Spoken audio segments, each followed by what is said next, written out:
अस्सलामुअलैकुम। सुबह पाकिस्तान की रहमतों, खुशियों और बरकतों भरी सुबह में मैं हूं आपकी मेज़बान माहनूर कुरैशी और मेरे साथ है अस्सलाम वालेकुम, सुबह खैर। इस बार अहमद की जानिब से सुबह पाकिस्तान की पूरी टीम की जानिब से एक नया दिन मुबारक हो। उम्मीद करते हैं आप बिल्कुल खैरियत से होंगे, अपने दिन का आगाज़ कर चुके होंगे।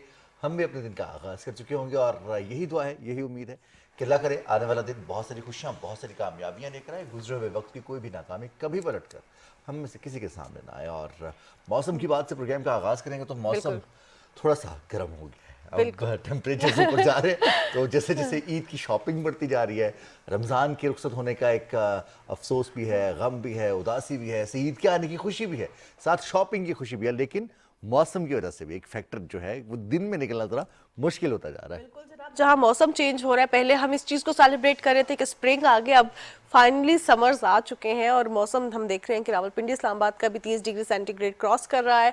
और इसके साथ साथ अब इसी मिले जुले मौसम में ईद भी हम गुजारेंगे रिजवान, क्योंकि बारिश की कोई भी फोरकास्ट नहीं है, कोई भी प्रिडिक्शन नहीं है ईद पे।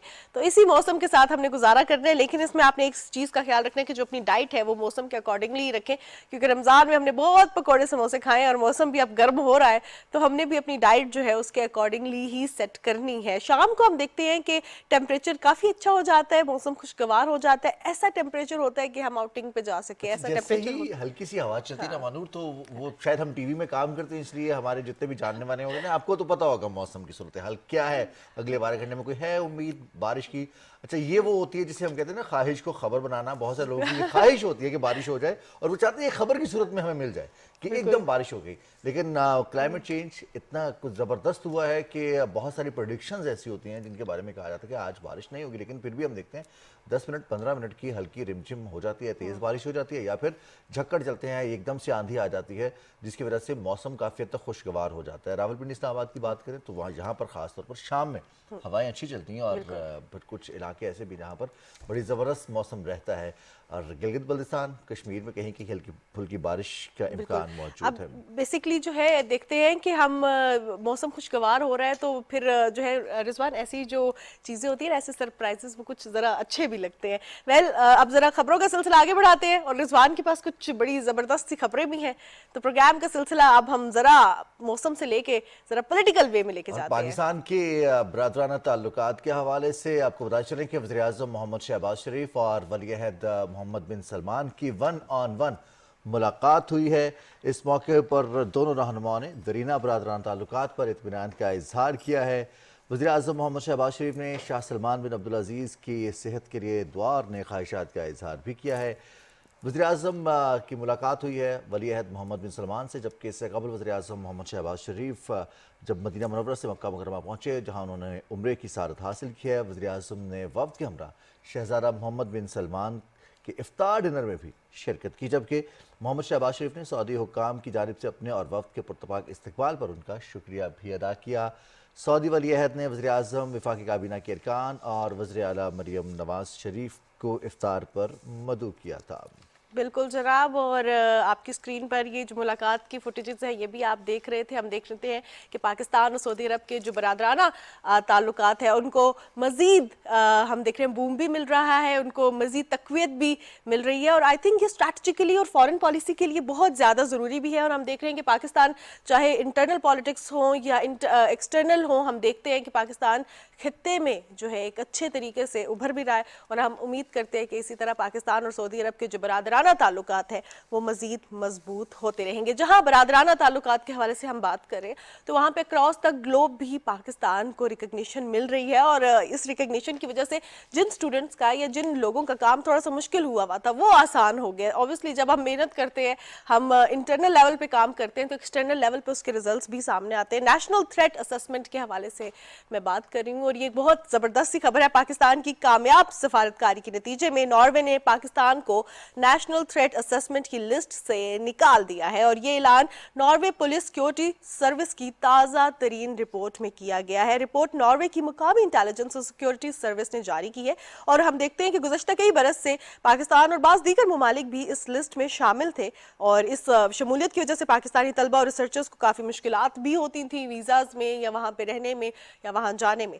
तो हम देखते हैं कि ये चीज़ जो है पाकिस्तान के लिए बहुत खुशाइन साबित हुई है। लेकिन रिजवान, इसमें एक और चीज़ भी है, पाकिस्तान के खिलाफ जो प्रोपेगेंडा किया जा रहा था भारत की जानिब से, वो भी अब हमें दम तोड़ता हुआ नजर आ रहा है जब हम देखते हैं कि नेशनल थ्रेट असेसमेंट लिस्ट से पाकिस्तान निकल चुका और वो है। कहते हैं ना बेपर की उड़ाना, तो भारतीय मीडिया का तो काम ये है कि जैसे ही कोई खबर या छोटा सा उनको शायबा भी पड़े या कोई खबर ना भी हो तो वो तो बना भी लेते हैं। खैर, कभी वो गुब्बारे के ऊपर बना लेते हैं, कभी वो हमारा कबूतर पकड़ लेते हैं, कभी वो कुछ ना कुछ ऐसी कोई ना कोई शगुफा वो लगाए रखते हैं कि जिससे लोग भी एंटरटेन होते हैं, उनकी न्यूज में प्रोग्राम के entertainment का स्टार्ट काम में करते हंसा हैं। दिए रिजवान आपने। हाँ, वो ऐसा करते हैं, सब कुछ करते हैं। तो लिहाजा अगर इस तरह की कोई चीज़ है, हालांकि भारत आप बहुत सारे ऐसे ममालिक के ग्रे लिस्ट में शामिल हैं, उनके खिलाफ बहुत सारी ऐसी रिपोर्ट्स है, बहुत सारे डोजिए दिए हैं। अभी अगर हम ईयू डिसइंफो लैब में देखा ऐस- जाए तो जितने फेक अकाउंट्स हैं उनकी लिस्ट जारी की गई है कि भारत किस अफ्रीका तरह के कर रहा है। ममालिक में भारत के वो लोग जिनको इन्वेस्टर जाहिर किया गया और वो लोग वहां पर पहुंचे और बाद में फिर उन्हीं ममालिक के सिक्योरिटी फोर्सेस ने ऐसे लोगों को गिरफ्तार किया जो कि इन्वेस्टर्स की सूरत में वहां पहुंचे और जासूसी का काम कर रहे थे। तो अब इस तरह की जब चीजें आती है, फिर खुद शर्मिंदगी होती है। अपनी शर्मिंदगी को मिटाने के लिए, अपना जो चेहरा बेनकाब हो रहा है, तो उसको रोकने के लिए, उसको बचाने के लिए पाकिस्तान के खिलाफ प्रोपेगेंडा शुरू कर देते। तो ऐसे ना किया करें, ऐसे होता कुछ नहीं है। बहरहाल जी, जनाब। अब और हम कुछ और बात करेंगे। एक जबरदस्त बात यह है कि आपने खाने पीने की बात की थी। जैसे ही रमजान मुबारक शुरू होता है तो बहुत सारी रूटीन हमारी शिफ्ट आती है एकदम से। हमें सेहत और इफ्तार में औकात मुकर्रर होते हैं, हमें भूख प्यास भी होती है और फिर बहुत सारी ऐसे हमारे वाजबात भी शामिल हो जाते हैं इफ्तार डिनर में। इफ्तार के जो हमारा टेबल और दस्तरखान है वहाँ पर, तो फिर जैसे ही ईद आती है तो एक दफ़ा फिर तब्दीली आती है और जो बदलाव इस सूरत में आता है वो जरा डिफरेंट होता है, क्योंकि हमने पूरा एक महीना प्रैक्टिस की होती है मानूर। बिल्कुल। ईद के ऊपर हमें खुली छुट्टी होती है, जो मर्जी खाएं और हम खाते जाते हैं क्योंकि दावतें ऐसी होती हैं, खाने ऐसे होते हैं। और हमारा तो वो रिजवान कुछ कल्चर भी ऐसा है कि जबरदस्ती दूसरों की प्लेटों में हम भर भर के डालते हैं गोश्त। और सिर्फ ये नहीं है कि हमारे घरों में ऐसा होता है, बल्कि अस्पतालों में भी अक्सर इमरजेंसी नाफिज कर दी जाती है क्योंकि इतने ज्यादा स्टमक इश्यूज के पेशेंट सामने आते हैं।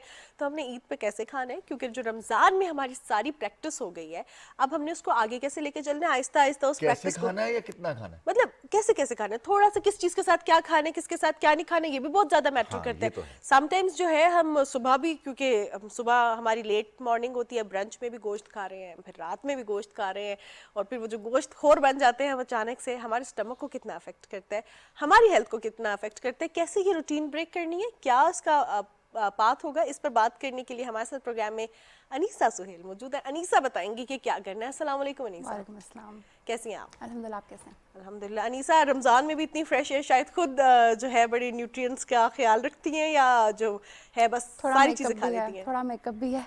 थोड़ा मेकअप तो ये नजर ना लगे इसलिए बता रही हैं कि मेकअप की वजह से शायद वो कवर करें। अनीसा, अब ईद उल मुबारक, ईद उल फितर खासतौर पर बड़ा ज़बरदस्त तोहफा है तमाम मुसलमानों के लिए। और जैसे मानूर कह रही थी कि हम खाना कैसे खाएं और कितना खाएं, तो कितना, सबसे पहले तो ये बताइए कि ज़रूरी कितना है कि इस चीज़ को समझना, कि जो शिफ्ट आएगा, पहले आया था और अब आएगा, इसको समझना कितना ज़रूरी है।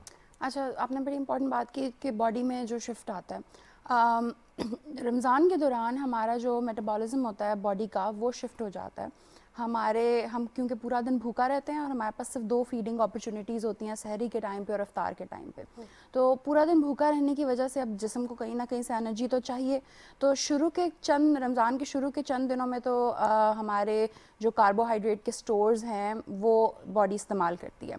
उसके बाद फिर क्योंकि पूरा दिन हम भूखा रहते हैं तो बॉडी को कोई ना कोई एनर्जी का फ्यूल कोई ना कोई चाहिए होता है कि वो क्या बर्न करे ताकि हमें एनर्जी मिले। तो उस वक्त हमारे बॉडी के जो फैट के स्टोर्स होते हैं, जो चर्बी के स्टोर्स होते हैं हमारे बॉडी में, वो हमारा जिस्म बर्न करता है और उसको इस्तेमाल करता है हमारे बॉडी को पूरे दिन में एनर्जी देने के लिए।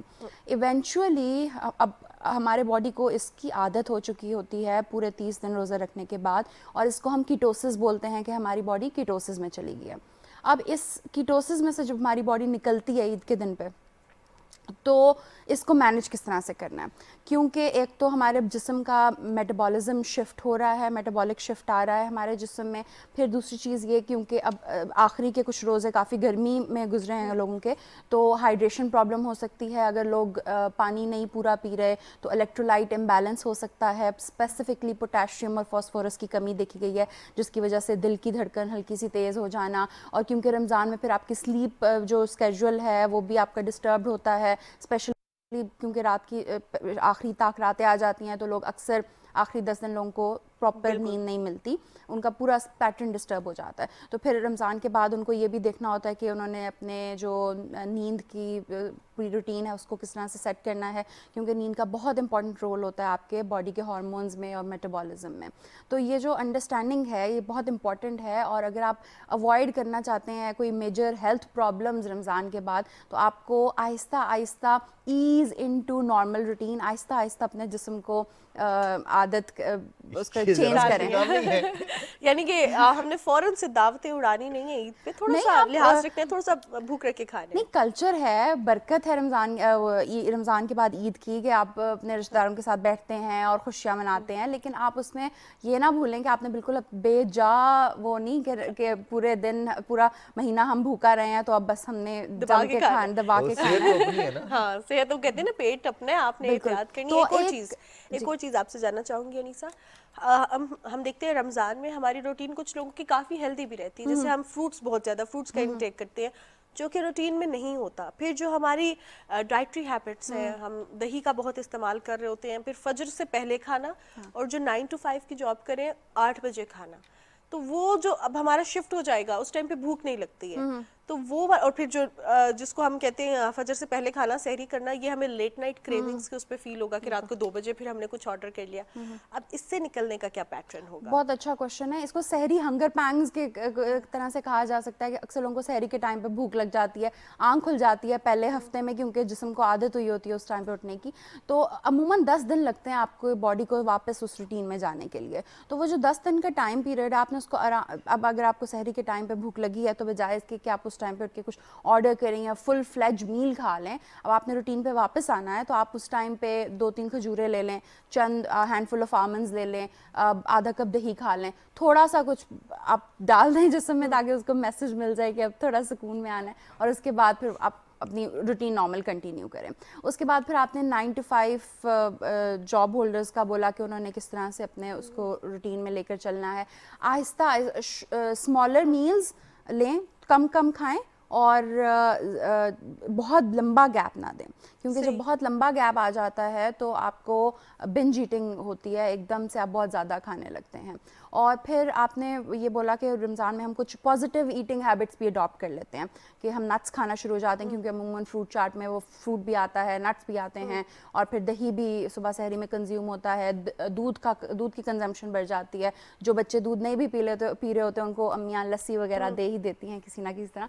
तो वो जो पॉजिटिव ईटिंग हैबिट्स है उसको रखें, अपने लाइफ में रखें उसको, और लेकिन उसको फिर प्रॉपरली मैनेज करें, क्योंकि रमज़ान में तो आपके पास सिर्फ 2 फीडिंग अपॉर्चुनिटीज़ होती हैं, आप ज़्यादा अमूमन लोग खाते हैं, लेकिन नॉर्मल डेज़ में आपने उसको पोर्शन कंट्रोल करना है। अच्छा, मैं फर्स्ट 10 डेज़ की बात कर रही थी ईद के बाद, तो एक रीफीडिंग सिंड्रोम होता है, आपकी बॉडी रीफीडिंग सिंड्रोम में जा सकती है, जिसका मतलब ये है कि 30 दिन रोज़ा रखने के बाद आपने अगर एकदम से अपने बॉडी को ढेर सारे स्पेसिफिकली कार्बोहाइड्रेट्स दिए तो आपकी तबीयत ख़राब हो सकती है। अब वो कार्बोहाइड्रेट्स जैसे अमूमन नान है या बिरयानी, चावल वगैरह बहुत ज़्यादा, वो अगर आप कोक्स वगैरह हैं, जो फिज़ी ड्रिंक्स वगैरह हैं, बेवरेजेस वगैरह, वो अगर आप बहुत ज़्यादा पी रहे हैं, शुगरी बेवरेजेस, तो ये सारे जो हैं कार्बोहाइड्रेट्स की फॉर्म्स हैं।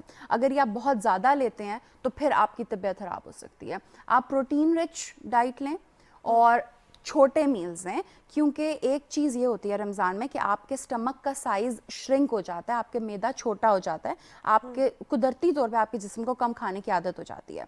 तो अब आदत पड़ ही गई है तो आप उसको मेंटेन रखें। लोगों की तो अनीसा ये इस आदत में इजाफा हो जाता है, जो ज़्यादा खाना है वो आदत बन जाती है, क्योंकि इफ्तार करना है, इफ्तार के फ़ौरन बाद जो इफ्तार डिनर है वो भी है, या घर में मौजूद है घर में भी डिनर है, क्योंकि खाना तो लाजमी है, और फिर चंद घंटे बाद ही हल्की फुल्की कुछ ना कुछ खाए पिएंगे या बाहर जाएंगे चाय पिएंगे, और फिर उसके बाद 2-3 घंटे बाद सहरी हो जाएगी। तो बहुत सारी रूटीन चेंज होती है। अब आपने ये कहा कि कार्बोहाइड्रेट्स नहीं लेने, हमारे कल्चर में हमारे फूड्स में जो चीज़ें शामिल हैं उनमें सब ये सारी मेजर चीज़ें हैं। ईद के दिन अगर आप गोश्त खा रहे हैं तो नान होगा साथ, और अगर चावल बने हैं तो बिरयानी तो लाजमी होगी, या फिर मीठे चावल भी होंगे, और फिर उससे सबसे पहले ईद की नमाज से भी पहले मीठा खाना, जो कि सुन्नत भी है। तो इसमें अब कार्बोहाइड्रेट्स जब खाना शुरू करते हैं तो फिर तो हमें अम्मियाँ भी कहती हैं, हमारे बुजुर्ग भी कहते हैं कि सारा रमज़ान भूखे रहे, अब तो खाना पड़ेगा, चाहे वो कितना ही बड़ा क्यों ना हो जाए इंसान, उनके नज़र में तो बच्चा ही रहता है। वो कैसे मैनेज करें इस चीज़ को, क्योंकि ये तो बहुत मुश्किल है, इनकार भी नहीं किया जा सकता, ईद का दिन है, दिल भी नहीं तोड़ा जा सकता और ख़ुद को भी रोकना है। इस सारे सवाल का एक ही जवाब है, पोर्शन कंट्रोल।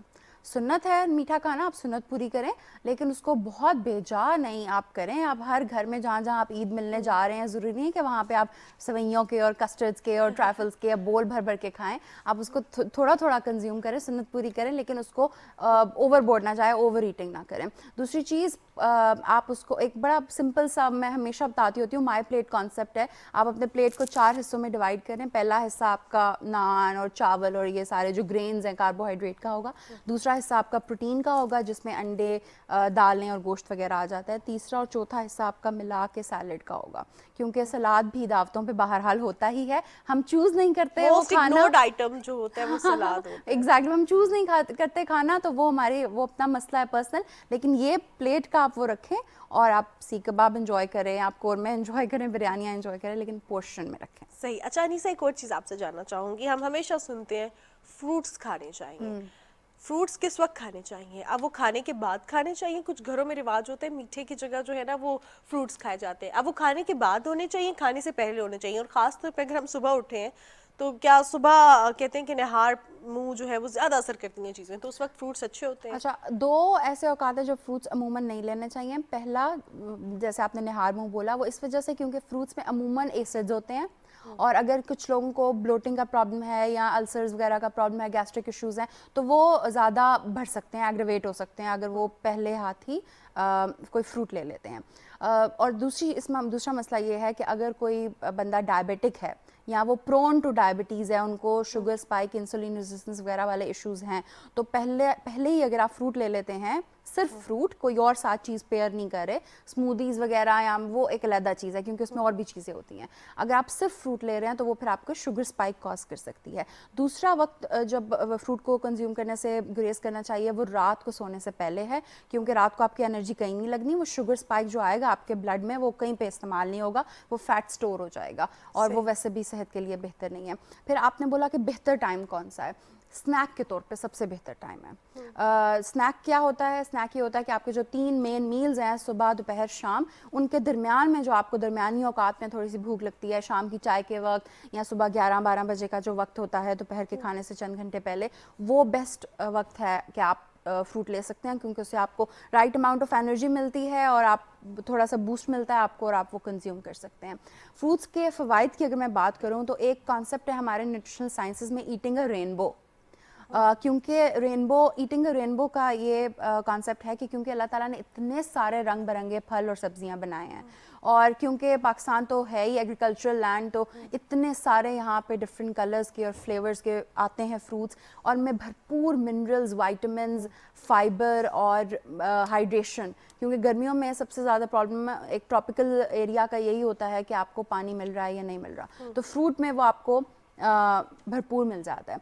लेकिन पाकिस्तान क्योंकि डायबिटीज़ में नंबर 1 पे है, तो ये भी मैसेज मैं ये ज़रूर दूंगी कि अगर आप फ्रूट कंज्यूम कर रहे हैं तो वो ध्यान से कंज्यूम करें, बहुत ज़्यादा पोर्शन उसका इंक्रीज ना करें कि बोल भर के आप ये तो कहा जाता है कि मैंगोज और वो सारा डायबिटीज जो कुछ। है वो आप आर्टिफिशियल शुगर की बजाय अगर फ्रूट खा ले तो वो ज्यादा अच्छा है, उनको तो ज्यादा फ्रूट खिलाए जाते हैं इसी वजह से कि आप और कुछ नहीं खाना।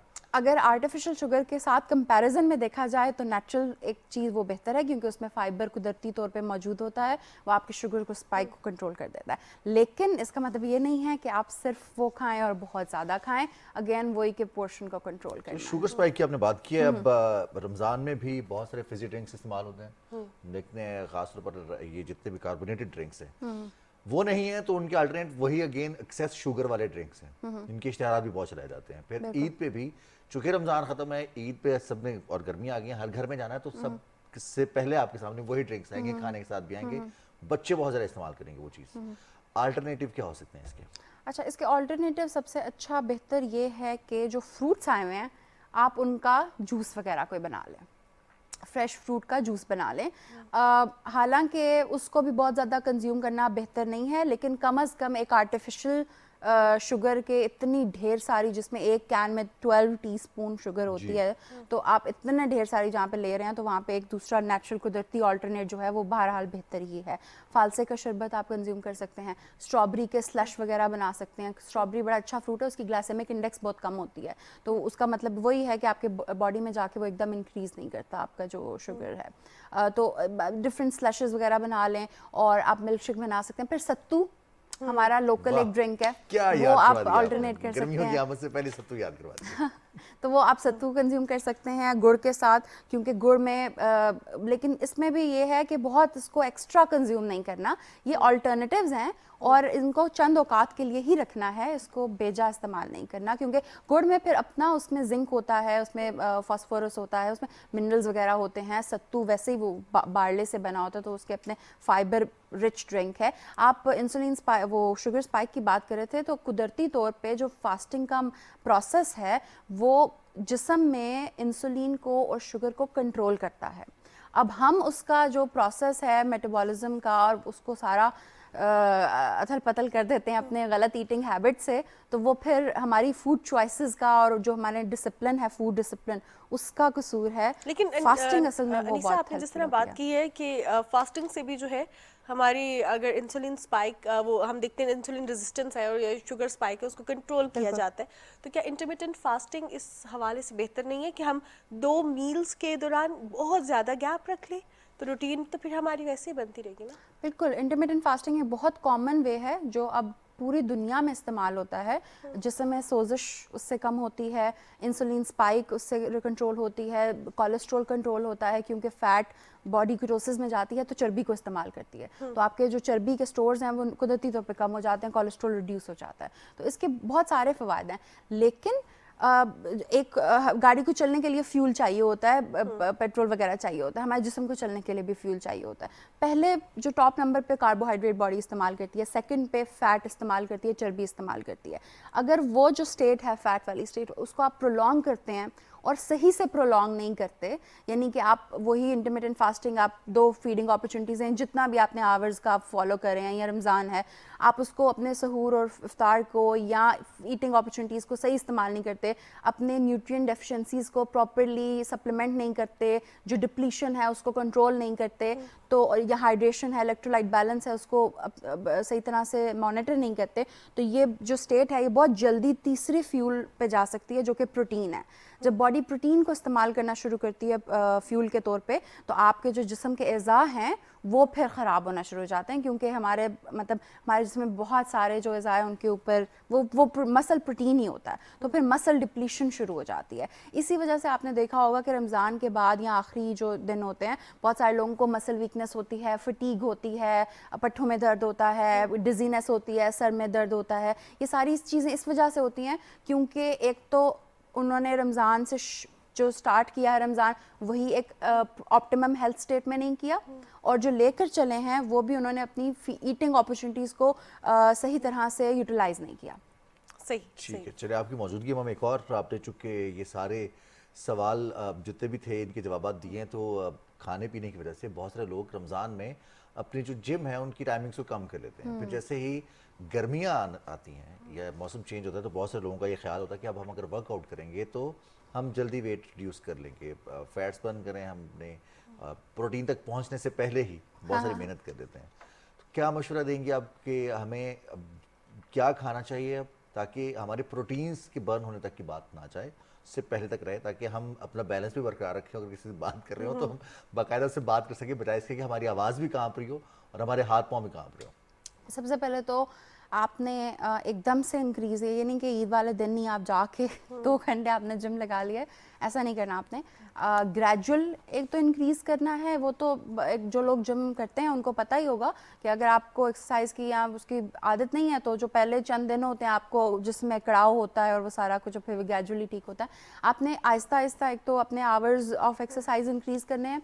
दूसरी चीज़, सबसे पहले आपने देखना है कि आपके बॉडी की हाइड्रेशन लेवल कैसा है, आपने आप पानी अपने बॉडी को कितना दे रहे हैं, क्योंकि जो जिम के दौरान या एक्सरसाइज के दौरान मसल इंजरी होती है, उसकी एक बहुत बड़ी वजह ये होती है कि आपका मसल हाइड्रेटेड नहीं होता। तो क्योंकि रमज़ान का मंथ गुजरा है तो आपने उसमें हाइड्रेशन अगर नहीं सही रखी तो पहले अपनी हाइड्रेशन को ऑप्टिमम रखें, चंद दिन हफ्ता दें अपने बॉडी को, फिर आहिस्ता आहिस्ता अपने रिप्लीट आप को करें तैयार सारे करें। न्यूट्रिएंट्स वगैरह, और उसके बाद फिर आप Aahista Aahista increase thank you so much Anisa for your time. Anisa ने आज हमें डाइट के हवाले से बताया, ईद पे किस तरह खाना है, क्या खाना है, कितना कम खाना है, इस हवाले से बताया और ख़ास तौर पे हमें गाइड किया कि जो हम किसी भी टाइम कुछ भी खा लेते हैं, हम फ्रूट्स को बेहतर समझते हैं और बहुत ज़्यादा खा लेते हैं, इससे क्या अफेक्ट होते हैं हमारी हेल्थ पर। इस हवाले से अनीसा हाँ, बात कपड़े करेंगी। खरीदें, कपड़े खरीदें, जूते खरीदें, आप चूड़ियाँ खरीदें, आप मेकअप का सामान खरीदें, सब कुछ खरीदें, बच्चे बड़े सब खरीदें, लेकिन सबसे ज़्यादा ज़रूरी चीज़ है वो है अपनी सेहत का ख्याल हमें खुद रखना है। जब तक हम खुद नहीं रखेंगे तो फिर नए कपड़े भी वही रह जाएंगे। अगर खुदा न खास्ता हमारी तबीयत ख़राब होती है या मैदा अपसेट होता है तो कपड़े भी वही रह जाएंगे, चूड़ियाँ भी, सारी की सारी तैयारी, और जो जिन्होंने तैयारी करवाई है वो भी फिर उदास हो जाएंगे ना जब किसी एक की भी तबीयत ख़राब होती है। तो हमें इस चीज़ का ख्याल रखना होगा खुद ही, बिल्कुल। और साथ अपने जो लोग मौजूद हैं उनका भी ख्याल रखना। जहां रिजवान ने तैयारी के हवाले से बात की तो हम स्किन की तैयारी के हवाले से भी बात करेंगे, ईद पे कैसे नजर आना है, लेकिन एक ब्रेक के बाद।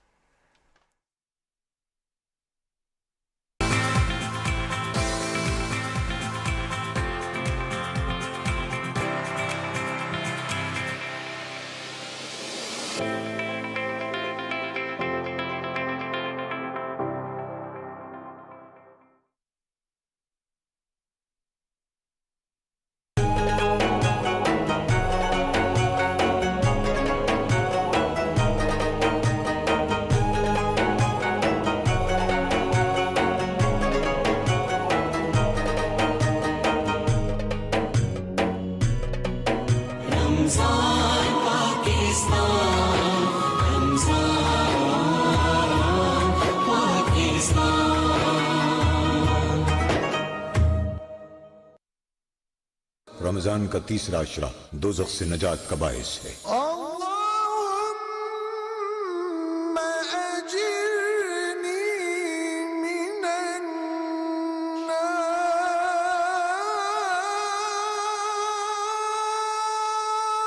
ऐ अल्लाह, मुझे आग से पनाह में रखना। मकाम गोगा।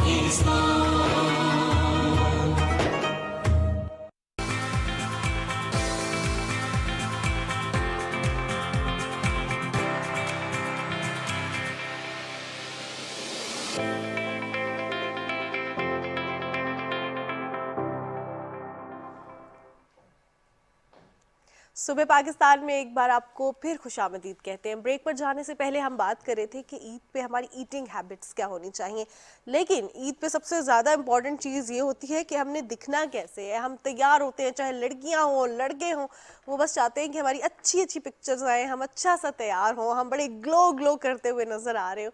लेकिन अक्सर औकात ऐसा होता नहीं है, क्योंकि एक तो नींद पूरी नहीं हुई होती, और दूसरी बात यह है कि जो हमारी ईटिंग हैबिट्स हैं वो हमारी प्रॉपर सारी पर्सनैलिटी पे, हमारी एक और स्किन चीज़ पे भी आती होती हैं। है। और क्या होता है? और ये होता है कि सब तैयार होते हैं, तो इस तैयार में कोई एक अगर यूनिक होगा तो वो सब में डिफरेंट लगेगा और सबकी नजर रुकेगी। लेकिन जब सब तैयार होंगे तो कौन वैसे किसको that's the देखेगा? सब point. तो अपनी अपनी तैयारी देखेंगे ना। तो ये भी point ये भी एक प्रॉब्लम होता है कि किसकी तैयारी कैसी है। हमें डिफरेंट लगना है, और डिफरेंट लगने में जहाँ हम देखते हैं कलर्स डिफरेंट चूज़ किए जाते हैं पहनने के लिए। और फिर अफसोस की बात यह है कि हमने इससे कबल भी ये बात की थी कि ईद में अब बहुत सारे लोग सिर्फ जो ड्रेस पहनते हैं या तैयारी करते हैं वो तस्वीरें बनवाने के लिए या वीडियोस बनवाने के लिए, उसके बाद अपना चेहरा भी साफ, कपड़े भी तब्दील और सो गए। हाँ, ये होता है क्योंकि रूटीन होती है, सारा दिन सोते हैं फिर रात को उठते हैं। तो ईद की जो खुशियां हैं उनको हम दोबारा नहीं कर सकते। लेकिन रिजवान, बात ये है कि अगर आप ग्लो भी कर रहे हो तो आपका दिल चाहता है कि मैं जागता भी रहूं और मुझे सब देखते भी रहे और मैं सबसे मिलता भी रहूं। तो स्किन को किस तरह हम निखार सकते हैं, स्किन को किस तरह बेहतर बना जाज़िब सकते नज़र हैं? कैसे बना सकते हैं? बिल्कुल जनाब, इसके बहुत से ट्रीटमेंट्स भी होते हैं वैसे, और सिर्फ स्क्रीन पे भी आप लड़कियों को ही देख रहे हैं, लेकिन लड़के भी बहुत ज्यादा ये ट्रीटमेंट कराते हैं। आपको अंदाजा होगा क्योंकि अगर आप अभी अपॉइंटमेंट लेंगे तो आपको मिलेगी नहीं आज। एग्जैक्टली और अब तो सूरत हाल ये है कि अब हम देखते हैं बहुत सारे इश्तिहारात आते हैं सोशल मीडिया पर भी, तो जो ख़वातीन की तैयारी के लिए जो ट्रीटमेंट्स हैं या फिर जो बाकी इंतज़ाम होता है, फेशियल हो गया या फिर मेकओवर हो गया या प्री मेकओवर हो गया, उसके जितने पैसे हैं एक मेन सैलून पर, आम से मेन सैलून पर मर्द हजरात उससे कई गुना ज़्यादा पेमेंट करके साल का पहला या दूसरा या फिर साल का वाहिद जो एक फेशियल है वो करवा रहे होते हैं, तैयारी करवा रहे होते हैं। तो क्यों ना हम फायजा हैदर से पूछते हैं जो कि एक्सपर्ट हैं इस मामले में, और न सिर्फ स्किन केयर के हवाले से बल्कि मेकअप कैसा होना चाहिए इस पर भी। अस्सलाम वालेकुम फ़ायज़ा, कैसी हैं आप? वालेकुम अस्सलाम, मैं ठीक हूँ, आप लोग कैसे हैं? अल्हम्दुलिल्लाह ठीक ठाक। फायजा ये बताइएगा कि अब ईद की तैयारियां हैं, तो क्या क्या प्रिपरेशंस हो रही हैं, क्या क्या ट्रीटमेंट्स करवाए जाएँ कि ईद पे ज़रा हम जाज़िब नज़र आए? अच्छा, सबसे पहले तो यह है कि हम पूरे रमज़ान अपने आप को जो है बिल्कुल ख्याल नहीं करते, और फिर आखिरी 10 भी नहीं, आखिरी 5 दिनों में हमें जाग आती है, और फिर हमें लगता है कि अब बस अब हम बिल्कुल बस एक प्रोसीजर कराएंगे और हमारी एक्सपेक्टेशंस इतनी हाई होंगी। स्पेशली अगेन सोशल मीडिया की आपने बात की है, तो जो है क्लाइंट्स आते हैं तस्वीर लेके, बस ऐसी स्किन चाहिए, और आप देखते हो कि मैं 2 दिन में इसको क्या कहूँ, स्किन Glass कैसी skin। होगी। तो बिल्कुल बहुत सारे प्रोसीजर्स हो रहे हैं। अगर हम स्किन के हिसाब से और सेमी परमानेंट मेकअप के हिसाब से बात करें तो स्किन पे फ़िलहाल तो सबसे ज़्यादा, क्योंकि दिन कम रह गए हैं, तो हम ऐसा प्रोसीजर देखते हैं जिसका डाउन टाइम कम हो, जिसका आपकी स्किन पे रेडनेस ना हो या जिसकी पोस्ट केयर ज़्यादा इंपॉर्टेंट ना हो। तो हाइड्रा फेशियल बहुत पॉपुलर प्रोसीजर है, और उसके अलावा लेज़र्स हो रहे हैं, hair removal lasers. Semi permanent makeup की बात करें तो लैश एक्सटेंशंस बहुत कॉमन है इस टाइम पे, और लैश लिफ्ट्स हैं, और बहुत सारे प्रोसीजर्स हैं। सही हो गया। अच्छा, तो ये तो जो अभी ये ना हाइड्रा फेशियल की बात की है, अब इसमें भी वो क्या क्या बोलते हैं, कॉम्प्लेक्सिटीज बहुत ज़्यादा हैं कि कहाँ से करवाना है हमें। ऐसी है। जो सैलून्स हैं वहाँ से करवाना है, या जो एस्थेटिशियंस हैं स्किन एस्थेटिशियन वो कहते हैं हमसे करवाए, हम डॉक्टर्स हैं। ऐसी है। देखिए, मैं फिर कहती हूँ कि हर बंदे की एक डोमेन होती है, हर बंदे की एक बाउंड्री होती है। हमारा प्रॉब्लम है कि हम उस बाउंड्री में नहीं रहते, हमें हर जगह छलांगे मारने का शौक है। तो आप जो सैलून वाले हैं उनका काम बिल्कुल फ़र्क है। वो एक मसाज दे भी रहे हैं तो वो क्रीम्स के साथ हो रहा है, उनको स्किन की बेसिक नॉलेज है कि मैक्सिमम उनको ये नॉलेज है कि स्किन ड्राई है कि ऑयली है। हम बीइंग मेडिकल एस्थेटिशियंस, हमारी एक जो है काफ़ी लंबी पढ़ाई होती है जिसमें हम स्किन टेक्सचर्स पढ़ रहे हैं, स्किन की एनाटमी पढ़ रहे हैं, डिफरेंट स्किन्स को कैसे डील करना है वो पढ़ रहे हैं। अगेन जिस तरह एक चीज़ चली है, हाइड्रा फेशियल का चला है, तो सैलून्स में हो रहा है, हर जगह हो रहा है। फिर हमें सबसे इंपॉर्टेंट कॉल ये आती है कि आप 4000 का कह रहे हैं, वहाँ तो 1500 में हो रहा है। तो फिर आप 2 मिनट के लिए कहते हो कि आप प्लीज़ रिस्पेक्ट करें जो हमने पढ़ा हुआ है, और स्पेशली जिस तरह मैं कनाडा से करके आई हूँ, तो फिर मैं तो 2 मिनट के लिए इन स्टेट ऑफ शॉक होती हूँ ना कि मैं इनको जवाब भी क्या दूँ। तो बिल्कुल देखें, आप अपनी स्किन पे लगा रहे हैं, और यकीन करें सबसे ज़्यादा मैं आजकल जो केस देख रही हूँ वो है जो 1500 का फेशियल करा के फिर 15-20 हज़ार लगा के हमसे अपना फेस ठीक करवा रहे हैं। तो उससे बेहतर नहीं है कि आप उससे पहले ही एक अच्छा प्रैक्टिशनर चूज़ करें जो क्वालिफाइड है, जो सर्टिफाइड है। अपनी पूरी देखें, सोशल मीडिया इंस्टाग्राम पे सबकी प्रोफाइल्स हैं, आप जाके अपनी रिसर्च करें, चेक करें, और फिर अपना एस्थेटिशियन चूज़ करें। अच्छा फायजा, आप स्टेप बाय स्टेप आपसे जानते हैं। आपने हाइड्रा फेशियल का कहा, अब हाइड्रा फेशियल कौन से लोग कर रहे हैं, हाइड्रा फेशियल से होता क्या है? ये ब्लैक हेड्स, वाइट हेड्स के लिए अच्छा होता है, या एक्ने के लिए अच्छा होता है, या पिगमेंटेशन के लिए अच्छा होता है, किसके लिए अच्छा होता है? हाइड्रा फेशियल ऑलमोस्ट हर स्किन टाइप को, हर इंसान के लिए ज़रूरी है। हाइड्रा बेसिकली क्या है? हाइड्रेशन। बेसिकली हम टॉपिकली आपका फेस क्लीन कर रहे हैं, ऊपर से जितना ह्यूमनली पॉसिबल है, आपका फेस के स्किन के ऊपर से जितना आपके डीप हम पोर्स तक जा सकते हैं, हम आपका फेस क्लीन कर रहे हैं, देन हम मेडिकली क्लीन कर रहे हैं। तो हम मेक श्योर करें कि उसमें कोई इन्फेक्शंस नहीं हो रही हैं। अगर हम आपके पोर्स ओपन कर रहे हैं क्लीन करने के लिए, तो हम इवेंचुअली उसको क्लोज भी कर रहे हैं। तो एक बड़ा सिस्टमैटिक सा होता है, हमें मेडिकली उसको हमने वो किया हुआ है। हर बंदा करा सकता है। हाइड्रा फेशियल बहुत तरह के होते हैं।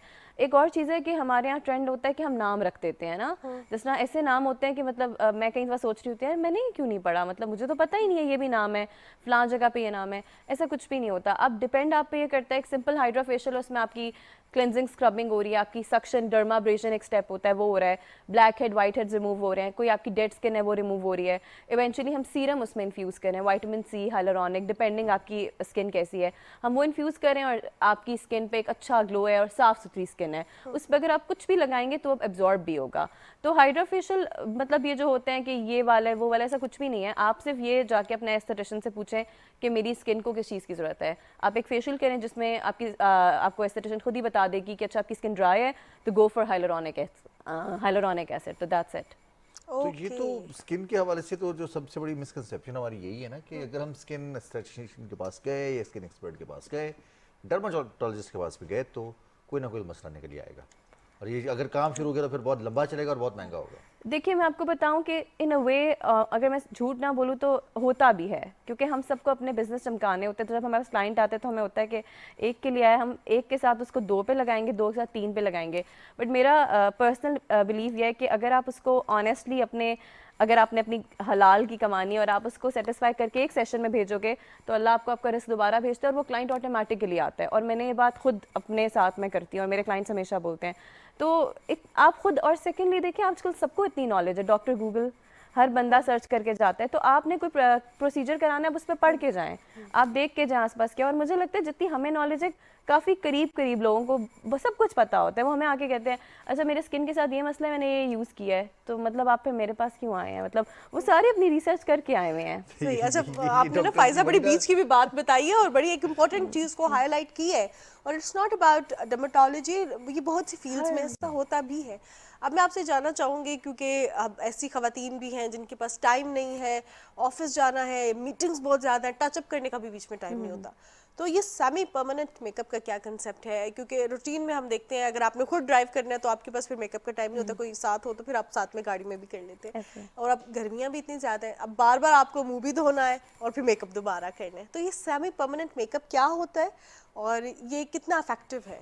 अच्छा, एक तो मैं पहले इस बारे में बात करूँगी, टाइम नहीं है। मुझे लगता है कि ये बहुत गलत चीज़ है। आप वॉशरूम जा रहे हैं, सबसे बड़ा आप अपने फ़ोन उठा के देखें आपका वीकली आप फ़ोन पे कितना टाइम लगाते हैं। एटलीस्ट 4 से 5 आवर्स हमारे पर डे उस पर गुजरते हैं।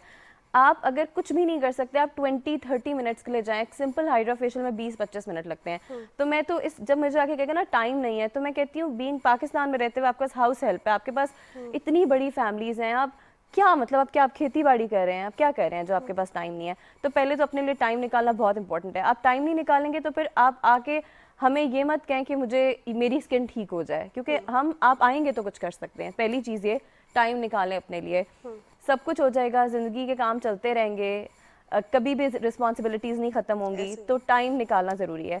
जहाँ तक बात है सेमी परमानेंट मेकअप की, तो एक बहुत पॉपुलर कॉन्सेप्ट अब मैं देख रही हूँ कि हमारे पाकिस्तान में आया है। फॉरेन कंट्रीज़ में, नॉर्थ अमेरिका में, यूरोप वगैरह में तो ये पुराना है काफ़ी, लेकिन अब यहाँ पर आना स्टार्ट हुआ है और जब आता है तो बड़े तेज़ी से आता है। बेसिकली सेमी परमानेंट मेकअप वो स्किन के प्रोसीजर्स हैं जो वो मेकअप की काइंड है जो आपके फेस पे 6 से 8 मंथ्स तक रहती है, ठीक है।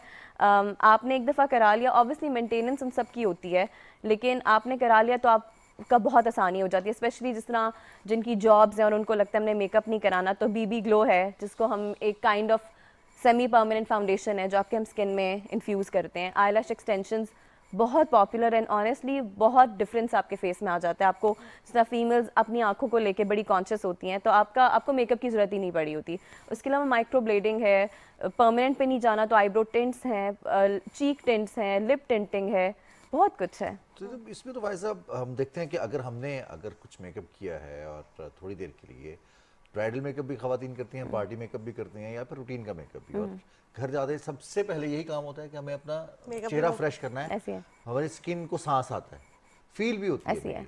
तो ये जो सेमी परमानेंट मेकअप है या लैश एक्सटेंशन है, ये नुकसान नहीं देगी? देखिए ये हम जिस तरह मैं कह रही थी कि ये प्रोसीजर्स जब बने हैं ना, तो ये इस तरह बने हैं कि हमने cosmetology yet some grade of medical को इन्फ्यूज़ किया है। जिस तरह आईलैश एक्सटेंशन है, आपको पता है हमारी आँख है, आँख बहुत सेंसिटिव पार्ट है बॉडी का, उसमें से पूरा टाइम पानी निकल रहा आँखों में से और इन्फेक्शंस वगैरह ना हो, तो इनको बनाया इस तरीके से गया कि अगर प्रॉपरली प्रोसीजर किया जाता है तो उसका नुकसान नहीं है। जिस तरह लैश एक्सटेंशन है तो वो आपके लैश के बाल के ऊपर एक बाल अटैच होता है, राइट, तो उससे तो कुछ भी नहीं हो रहा। आपने, हाँ मैं ये ज़रूर कहती हूँ कि फिर लोग कराते हैं ना, तो उनको मैं बताती हूँ कि आपको 2-3 वीक्स के बाद आना है इसको रीफिल के लिए, तो टू सेव मनी वो मुँह ही नहीं धोते, आंखें नहीं धोते, और 2-3 हफ्ते बाद मेरे पास आएंगे और जब मैं उनकी आंखें देखूंगी तो गंक मिट्टी आंखों में, तो मैं उनको कहूँगी क्या नहीं उतर जाती ना, फिर पैसे ज़ाया हो जाते। तो अब हम लोग खुद उसकी केयर नहीं करते उन प्रोसीजर्स की, और फिर हम कंप्लेन करते हैं कि हमें से इन्फेक्शन हो गई। बीबी ग्लो का भी यही है, जिस तरह नीडल के थ्रू हम फाउंडेशन आपके फेस के अंदर डाल रहे हैं।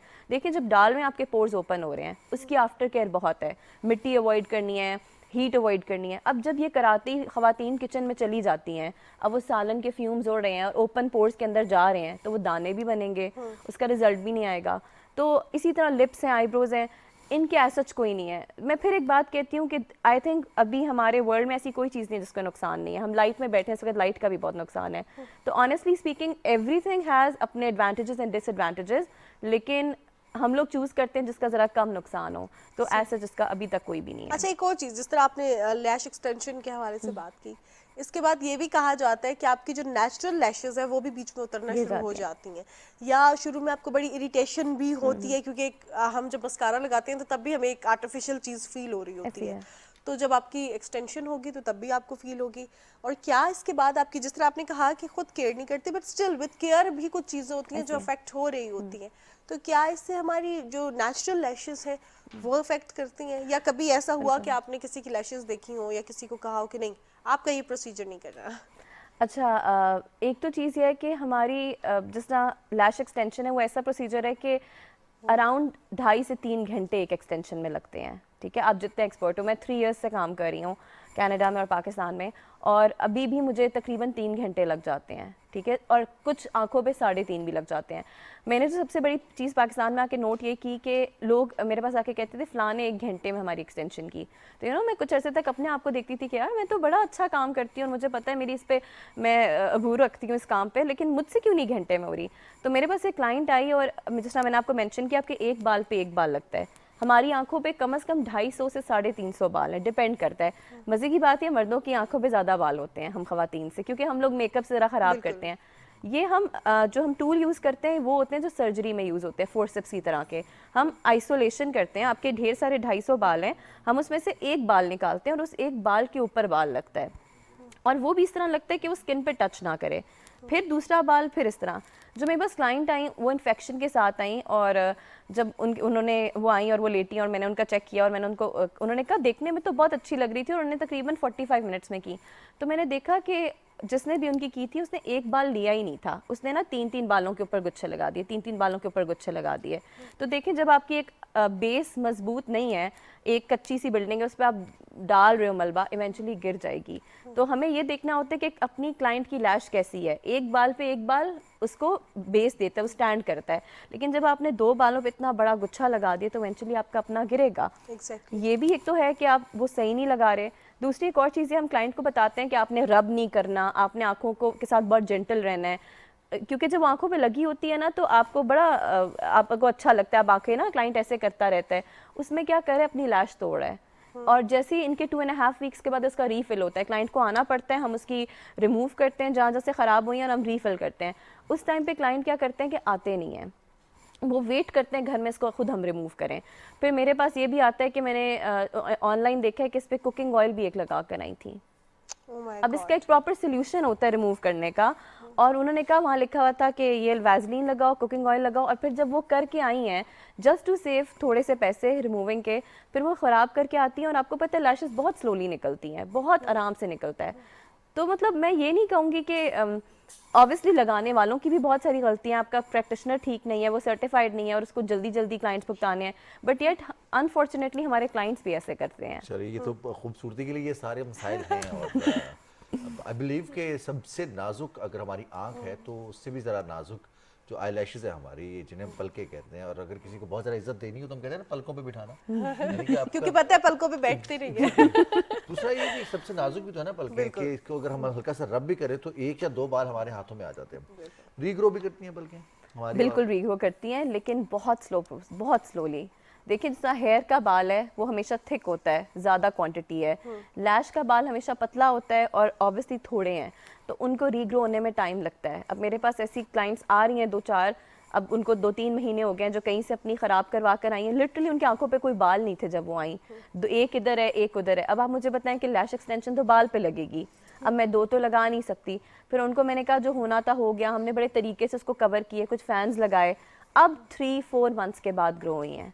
लेकिन आई थिंक फिर वो लेसन लर्न कर लेते हैं और ज़िंदगी में दोबारा नहीं करते। ये छोटी छोटी जो गलतियां ये फिर आपकी जो है प्रॉपर आउटलुक पे भी, और समटाइम्स इन्फेक्शन हो जाए तो ज़्यादा आपके ऑर्गन्स को आपकी पर्सनालिटी, इवन मैंने क्लाइंट्स को रोते हुए देखा है, ख़राब हो गई हैं, वो इतनी डिसहार्ट हो गई हैं, तो जाहिर सी बात है एक आउटर लुक भी है, फिर पैसे भी इतने लग रहे होते हैं। तो ऐसे रखा जा सकता है। अब देखिए ना, अगर मेल्स हैं वो अपनी आई लैशेज, ज़्यादा इस पर बात कर रहे हैं, तो उन्हें ख्याल रख पाते, ज़रा हेलमेट का इस्तेमाल कर लेंगे बाइक पर, या सनग्लासेस, और सनग्लासेस भी बगैर किसी उस चीज़ के कि इनमें वो पोलराइज्ड है, नॉन पोलराइज्ड है, ग्लास है या प्लास्टिक है, उसको उसके बगैर ही आँखों को कैसे महफूज करें, पलकों को खास तौर ठीक है। अच्छा, पहले तो मैं कहूँगी हमारे मर्द हजरात की लैशेस ज़्यादा अच्छी होती हैं क्योंकि उनका फॉलिकल नेचुरली अल्लाह की तरफ से ज़रा स्ट्रॉन्ग है। आप देखिए उनका बाल ज़रा सख्त होता है, फिर ना उनका मेकअप हो रहा होता है, ना मस्कारा हो रहा होता है, इस तरह का कुछ भी नहीं हो रहा होता, तो उनकी लैशेस जनरली अच्छी होती है। और बहुत सारी आके मुझे क्लाइंट्स कहती हैं हमारे अब्बू की, हमारे भाई, हमारे हस्बैंड की तो बहुत अच्छी लैशेस हैं, हमारी बहुत कम है।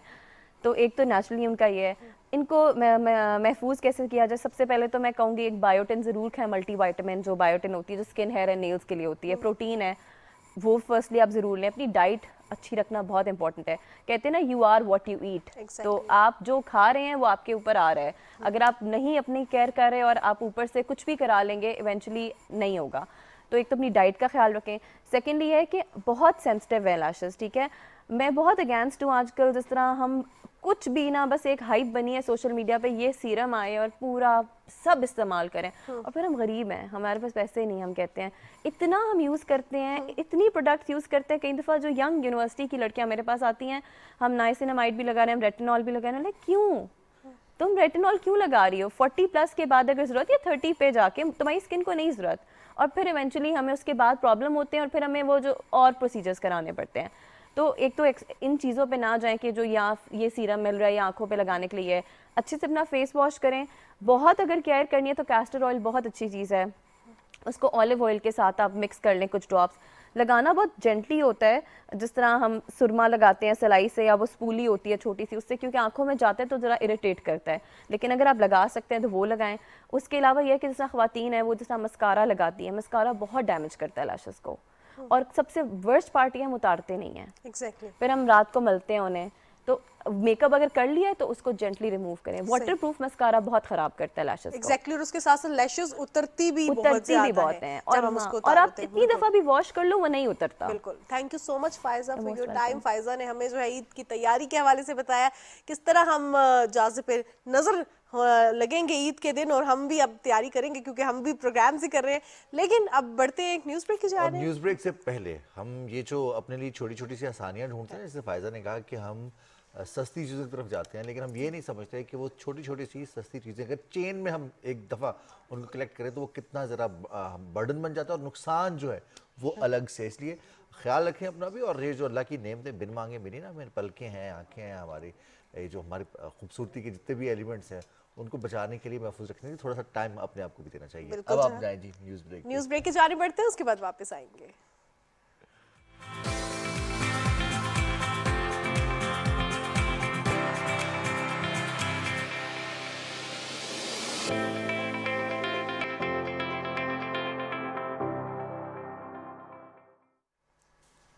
जी जनाब, सुबह पाकिस्तान में एक बार फिर खुशामदी। जहां हम ब्रेक पर जाने से पहले खूबसूरत या अपनी ग्लोइंग स्किन के हवाले से बात कर रहे थे कि हम अच्छे नजर आए, फिर हम अपनी डाइट के हवाले से बात कर रहे थे, लेकिन रिजवान जब भी हम अच्छे नजर आते हैं तो अपने दोस्तों कहते हैं एक पिक्चर ले लेना मेरी, है ना। तो कुछ लोग तो नहीं भी अच्छे लग रहे थे, तो उनको होता है कि तस्वीर ले लो, तस्वीर में शायद अच्छे लग जाए हम। हाँ, फिल्टर्स जो आ गए हैं वैसे। हाँ, और दूसरा ये कि अब जो तस्वीर बनाना है, कैमराज इतने अच्छे हैं, फिर मोबाइल कैमराज अच्छे हैं, और अगर आपको तस्वीर बनाना आती है, अक्सर हम सब ने ये बात सुन रखी है कि हमारे दोस्तों में से कोई ना कोई ये कह रहा होता है कि हमारा ये दोस्त बहुत अच्छी तस्वीरें बनाता है, और कुछ लोगों के बारे में ये ख्याल होता है कि वो जितनी मर्जी अच्छी तस्वीरें बना ले, जैसे मैं हूँ, वो कह रहे हैं कब तस्वीर बनाना चाहिए। तस्वीर से ही नहीं बनाई, हालांकि हमारा समटाइम्स एंगल ठीक नहीं होता। क्या एंगल मैटर करता है या तस्वीर बनाने वाला मैटर करता है?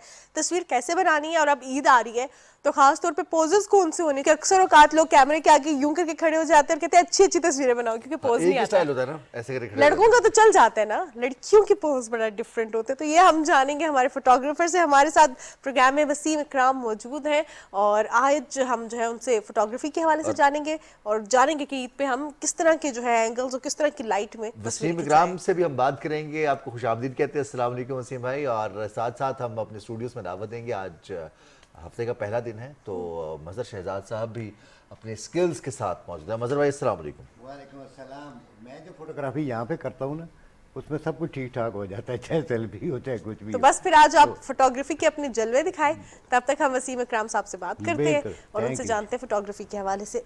वसीम साहब, फोटोग्राफी आर्ट है, और जो है हर बंदे को ये आर्ट आती नहीं होती, तो मुझे ये बताइएगा कि फोटोग्राफी के लिए चाहे वो मोबाइल से कर रहे हैं, प्रोफेशनल कैमरा से करें, 2-3 जो चीज़ें जिनको हमेशा मद्देनजर रखना चाहिए वो कौन सी हैं? जी, अस्सलाम वालेकुम जी, thank you very much for having me first of all.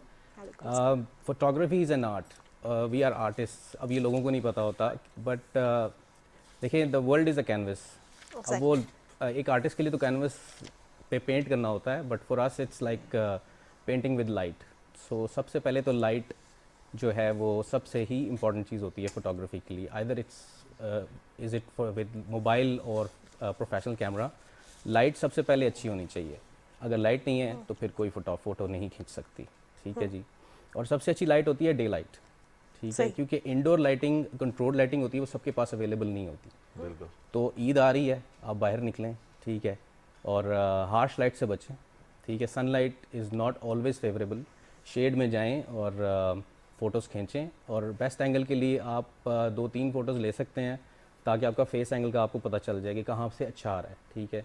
बिल्कुल फ्लैट फ़ोटो सामने से खींचेंगे तो बिल्कुल फ्लैट ही आएगी, और उसमें आपका सारा जो पॉस्चर है वो मोटा भी आ सकता है, ठीक है, उसमें आप अजीब से भी लग सकते हैं। सो आप 1-2-3 फ़ोटोज़ खींच लें डिफरेंट एंगल से, और जहाँ से आपको लग रहा है कि यार ठीक है मैं अच्छी आ रही हूँ या आ रहा हूँ, वहाँ से आप खींचें। और mobiles are fine for these days. आप you don't have to have a professional camera to get the images out. तो आजकल तो इतने अच्छे कैमराज आ गए हैं फ़ोन्स के अंदर कि आप आराम से अपनी रील्स भी बना सकते हैं उनके साथ, और फ़ोटोज़ भी बना सकते हैं। और अगर आपने पतला लगना है, जो ज़्यादातर लोग कहते हैं यार मैं पतला नहीं आ रहा, ठीक है, तो थोड़ा सा एंगल को हाई रखें, ठीक है। जब भी आप लोअर एंगल से खींचेंगे तो ऑब्वियसली आपका वो सिस्टम जो है वो थोड़ा और फैट लगेगा, ठीक है। तो हायर एंगल से खींचें। और अच्छी लाइट हमेशा डिफ्यूज़ लाइट होती है, जो कि इवन लाइट होती है, शेड की लाइट होती है, ठीक है, या क्लाउडी डे की लाइट होती है। तो this is the best way to go. अच्छा, ये 3 चीज़ें आपने बताई हैं, चौथी चीज़ तो आपने बताई नहीं है। तस्वीरें बनाने वाला, चौथी चीज़ ये है बनाने वाला, क्योंकि हम तस्वीरें सबके बनाने दोस्त वाला, चाहिए ऐसा। तस्वीरें बनाने वाला आजकल तो खैर यूट्यूब पे काफ़ी कुछ है लर्निंग के लिए भी, और वैसे भी लोग काफ़ी इस चीज़ में जो है वो अब तेज़ हो चुके हैं। जब आपके पास मोबाइल आ चुका है, उसमें इतने अच्छे कैमराज आ चुके हैं, तो most of the people know how to click, ठीक है। तो बाकी तो आपके कैमरे नहीं करना होता है। It's not about manual photography. Manual photography तो हम जैसे लोग कर रहे होते हैं, प्रोफेशनल जिन्होंने रिजल्ट देना होता है बाद में क्लाइंट को, ठीक है। Paid photography is something else. लेकिन जो ऑटो कैमराज होते हैं, जिस तरह मोबाइल के कैमराज हैं, लेकिन वसीम साहब, एक चीज़ है कि जो इंसानी आंख देख सकती है, जैसे आपने कहा कि हम आर्टिस्ट हैं, आप सिर्फ एक ऑब्जेक्ट को तो नहीं देखना जिसको कैप्चर करना है, उसके एम्बियंस देखना है, उसकी फ्रेमिंग देखनी है, उसके लेफ्ट राइट क्या है, उसका हेडरूम कितना है, ये चीज़ें तो देखनी होती हैं। ऑब्वियसली अब फ्रेमिंग पे अगर जाऊँ तो फिर वो मैं प्रोफेशनल साइड पे चला जाऊँगा, ठीक है। तो उसमें ये है कि आपको एक तो क्लीन बैकग्राउंड चाहिए सबसे पहले, ठीक है, जिसमें क्लस्टर ना हो, लोग ना हो, ठीक है। अब उसमें डिफरेंट काइंड ऑफ बैकग्राउंड्स आ जाते हैं, जिसमें आपका थोड़ा सा आर्टिस्टिक टच हो, तो उसमें आपकी ओल्ड हेरिटेज बिल्डिंग्स आजकल काफ़ी यूज़ हो रही हैं, इन है, ठीक है। पहले क्या होता था, आप गार्डन में चले गए हैं, पार्क में चले गए, तो ग्रीनरी एक मोस्टली आती थी बैकग्राउंड में, वो भी अच्छी लगती थी। तो आपका बैकग्राउंड, आपकी फ्रेमिंग जो है वो बहुत मैटर करती है, आप अगर प्रोफेशनल साइड पे आ जाएं, ठीक है। वही आपको एक एमेचर से अलग करती है, प्रो बना देती है, प्रो बना देती है। और अब हम देख रहे हैं आजकल तो ऐसे ट्रेंड्स चेंज हो रहे हैं, कोई अंडर कंस्ट्रक्शन बिल्डिंग के सामने खड़े होते हैं, अच्छे लगते हैं। इवन पानी की टैंकी के साथ लोग ऐसे ऐसे फोटो शूट करवाते हैं और इतने अच्छे लग रहे होते इट्स हैं। About how you look at things. वो पानी की टैंकी अगर आपको क्रिएटिव लग रही है, आर्टिस्टिक लग रही है, तो आप उसको शो करो उस तरह, ठीक है, और वो अच्छी लगेगी। आप ये नहीं कह सकते कि यार ये टूटी हुई टैंकी है तो ये बुरी ही लगेगी, नहीं। You have, it's your touch कि आप कैसे देखते हो उसको, और कितने कॉन्फिडेंटली आप वहाँ पे पोज करते आप उसको, ठीक है। अच्छा, एक और चीज़ आपसे जानना चाहूँगी पोज के हवाले से।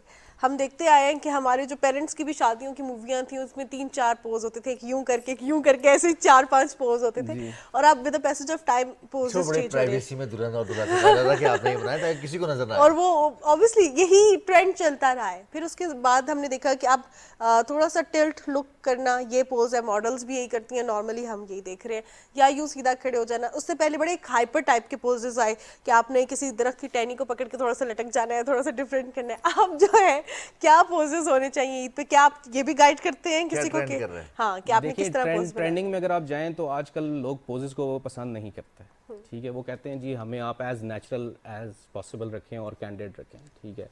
तो वो आजकल तो अगर ट्रेंड की बात करें तो पीपल लाइक नेचुरल, ठीक है। जो भी हो रहा है आप उसको कैप्चर करें, ठीक है, आप उनके साथ नेचुरल इन्वायरमेंट में फ़ोटोग्राफी करें और कपल को like as comfortable as they can be उस तरह रखें, और वो आपस में जैसे ही बातें कर रहे होते हैं नॉर्मल हम उनको रखते हैं। और बाकी पोजिंग में अगर आप जाएं तो आजकल पोजिंग भी काफ़ी सिंपल हो चुकी हुई है। अगर आपने देखा हो तो कोई ज़्यादा ऐसे आंखें नीचे और ये कुछ नहीं हो रहा होता, लाइक बस नेचुरल पोजेस चल रहे होते हैं, एक दूसरे के आगे खड़े हैं या बैकग्राउंड में एक बंदा खड़ा है। इस तरह के पोजेस अब बहुत ज़्यादा डिफरेंट हो चुके हुए हैं कंपैरेटिवली पुराने पोजेस से, वो अब लोग पसंद नहीं करते। बिल्कुल सही। वसीम साहब, आप चूंकि इवेंट कवरेज करते रहे हैं और जो खासतौर पर ये मुश्किल काम है जी, यहाँ पर बहुत गैदरिंग ज़्यादा होती है, बहुत ज़्यादा। अब 3 लोगों की तस्वीर बनी है और उनमें से सिर्फ एक जिसने बनाई है वो देखेगा कि तस्वीर मेरी अच्छी आ गई और बाकी लोग नहीं, खैर है। होता है ऐसे। उसमें हाइट डिफरेंस भी है, उसमें जैसे चबीनेस भी, और कुछ लोग हैं जो बिल्कुल बारीक हैं, बिल्कुल या बहुत उनका जो वेट है कम है, तो मैनेज करना सबके अपने पड़ता अपने है, डिफरेंसेस होते हैं। उनको मैनेज करना पड़ता है। कैसे? ऐसे मैनेज करना पड़ता है कि एक तो आपका जो ग्रुप फोटो होता है ना, उसकी एक अलाइनमेंट होती है हमेशा, ठीक है। अगर आप उसको प्रॉपर्ली अलाइन नहीं करेंगे तो वो बुरा ही लगेगा, ठीक है। जैसे अगर किसी का कद छोटा है और एक का कद बड़ा है, ठीक है, उसको अगर आपने ऐसे लाइन में खड़ा कर दिया ना कि छोटा छोटा बड़ा, तो वो बुरा लगेगा, ठीक है। बट अगर आप बड़े को सेंटर में ले आएंगे और 2 छोटे साइड पे खड़ा करेंगे और उनको हक करवाएंगे तो वो थोड़ा अलाइंड हो जाएगा, ठीक है। अगर कोई बंदा मोटा है, ठीक है, तो आप उसको थोड़ा सा टिल्ट खड़ा करें और उसके आगे एक और बंदा खड़ा कर दें, तो उसका मोटापा भी कम हो जाएगा। वाह। तो this is how the group और फोटोग्राफी। अगर पतले को मोटा कैसे करें? हाँ, और अगर सोलो पिक्चर्स हो खास तौर पे और चबी हो और उसको जो है एक ऐसा पोज कर रहे हैं जिसमें वो स्मार्ट लगे, तो क्या पोज होना चाहिए? और फिर जो थोड़े से पतले लोग होते हैं वो ज्यादा चाहते हैं कि हमारे फीचर्स, हमारी फिगर इनहैंस हो, तो वो क्या करें? देखिए, जो मोटा बंदा होता है ना, उसके लिए एक तो आप बहुत क्लोज फोटोज़ की मत खींचें, ठीक है। आप जितना दूर से खींच सकते हैं खींचें, तो एक तो वो पतला आएगा, ठीक है। और थोड़ा सा एंगल उसका अपर रखें, ऊपर का एंगल रखें। जब भी आप कैमरे को ऊपर करते हैं तो वो एक आपका नेचुरल फिश एंगल देता है, ठीक है। जब वो फिश करता है ना, तो वो इस तरीके से फिश करता है, तो वो आपको वैसे ही पतला कर देता है। लेकिन जब भी आप उसके लेवल पे आएंगे, आई लेवल पे, या आप उसको लोअर एंगल पे चले जाएंगे, तो वो ऑब्वियसली इस तरीके से फिश करेगा और वो सही। आपको जितना आप मोटे हो उससे ज़्यादा मोटा कर देगा। सही। और कुछ लेंसेज भी होते हैं ऐसे जो आप पोर्ट्रेट पे यूज़ नहीं कर सकते क्योंकि वो नेचुरली आपको मोटा कर देता है। ठीक है। अच्छा, अब वसीम साहब, हमने देखा कि आपने मोबाइल्स की बात की, तो मोबाइल्स में भी कैमरास तो हैं, लेकिन सेल्फी कैमरा उतना अच्छा नहीं है जितना इसका जो रेयर कैमरा होता है। फिर भी कैमरास अपनी जगह पर मौजूद हैं। फोटोग्राफर्स जितने भी हैं वो अपना प्रोफेशनल कैमरा ही इस्तेमाल जी। करते हैं, चाहे जितना मर्जी महंगा मोबाइल आ जाए।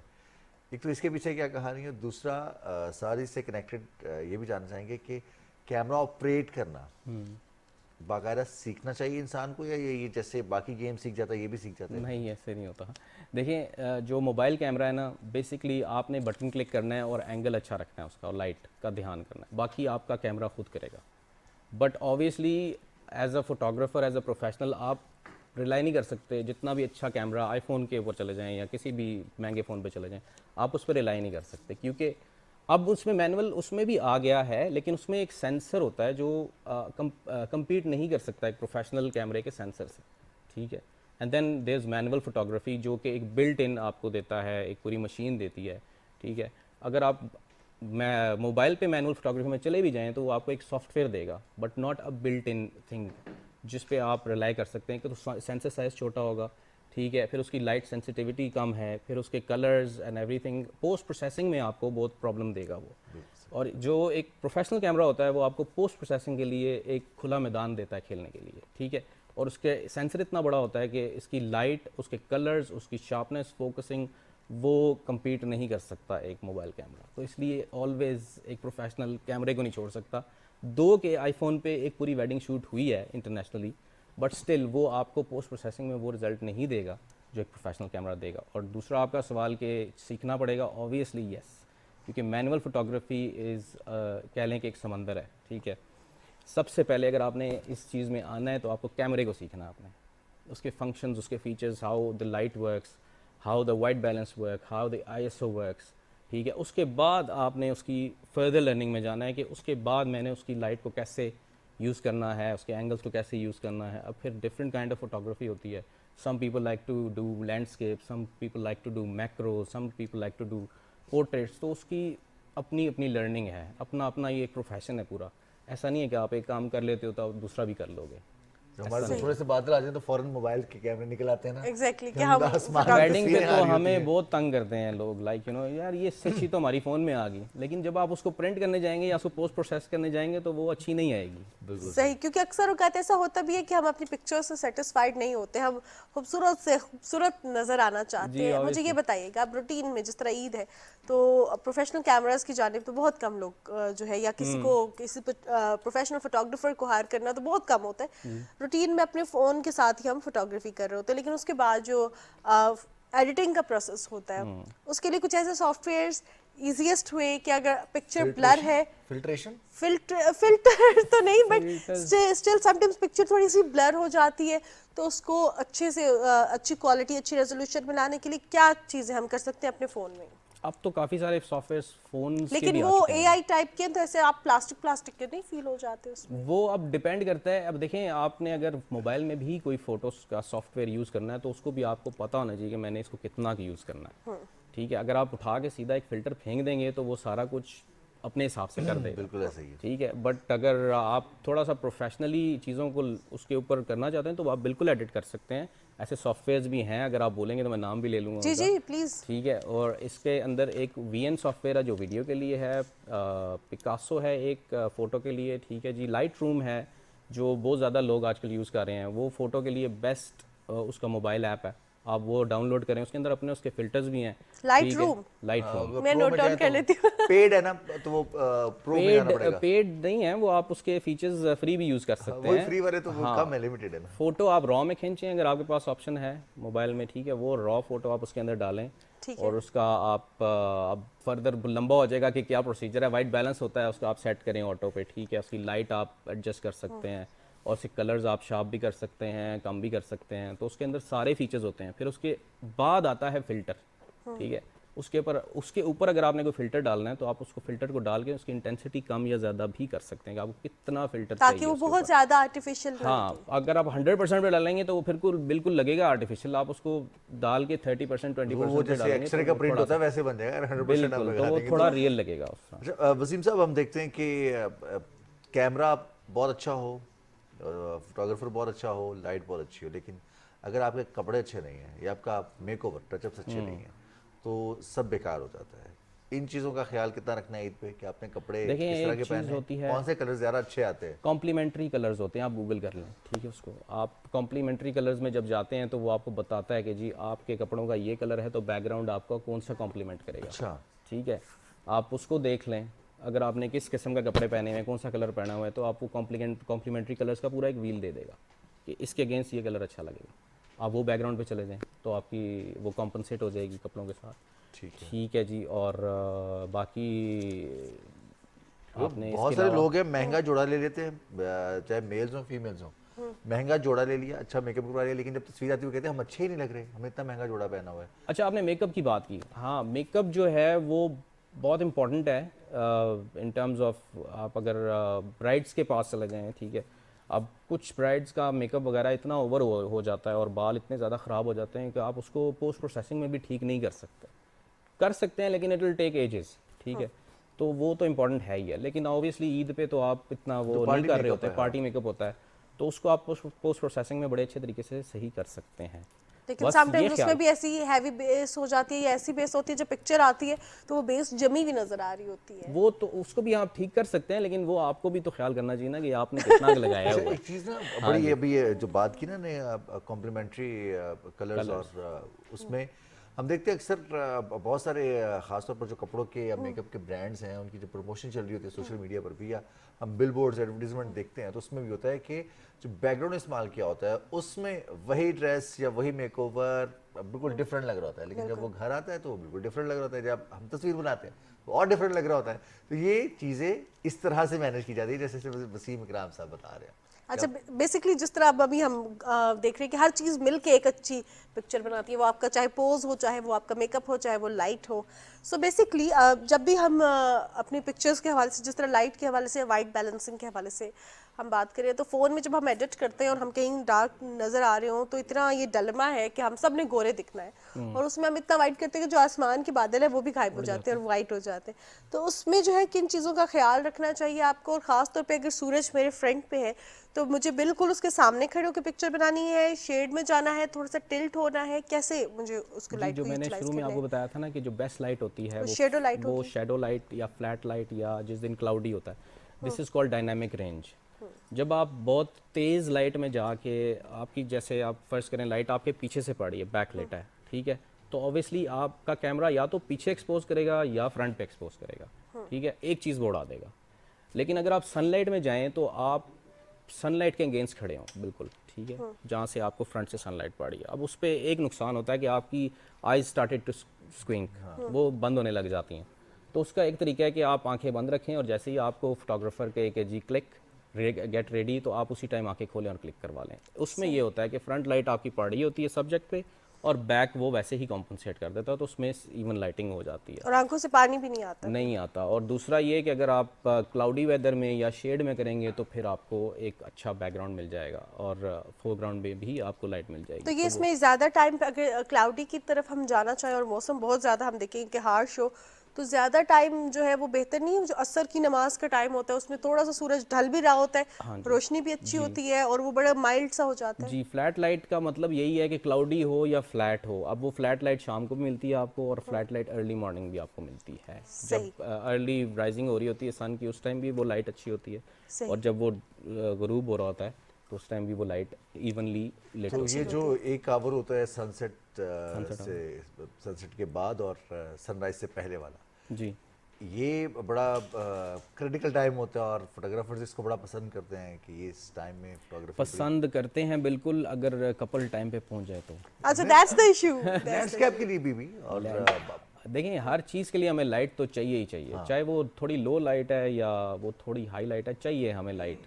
अगर लाइट नहीं है तो आपका बैकग्राउंड तो डार्क हो गया, ठीक है, आप फोरग्राउंड को तो लिट कर सकते हैं लेकिन आप बैकग्राउंड को लिट नहीं कर सकते अनलेस आप लॉन्ग एक्सपोजर। बहुत शुक्रिया वसीम साहब, बहुत शुक्रिया। अब हम मूव करते हैं। Thank you so much for taking our time Mazhar Shahzad साहब की जानिब। और मैं एक छोटी सी फोटोग्राफी के हवाले से मामूली सी बात करना चाहूँगा। जो सर विंस्टन चर्चिल थे वो तस्वीर नहीं बनाते थे, तो यूसुफ चार्च एक बहुत बड़े फोटोग्राफर थे, उन्होंने दरवाजे के पीछे छुप के कैमरा लगाया और जब वो आ रहे थे ऐसे निकले उनके पास थे तो इसने कहा कि हे विंस्टन, उसने मुड़ के देखा तो वो उसकी तस्वीर है जो एक हिस्टोरिक तस्वीर, मुंह में सिगार डाला हुआ और ऐसे मुड़ के देख रहा है। That was the history.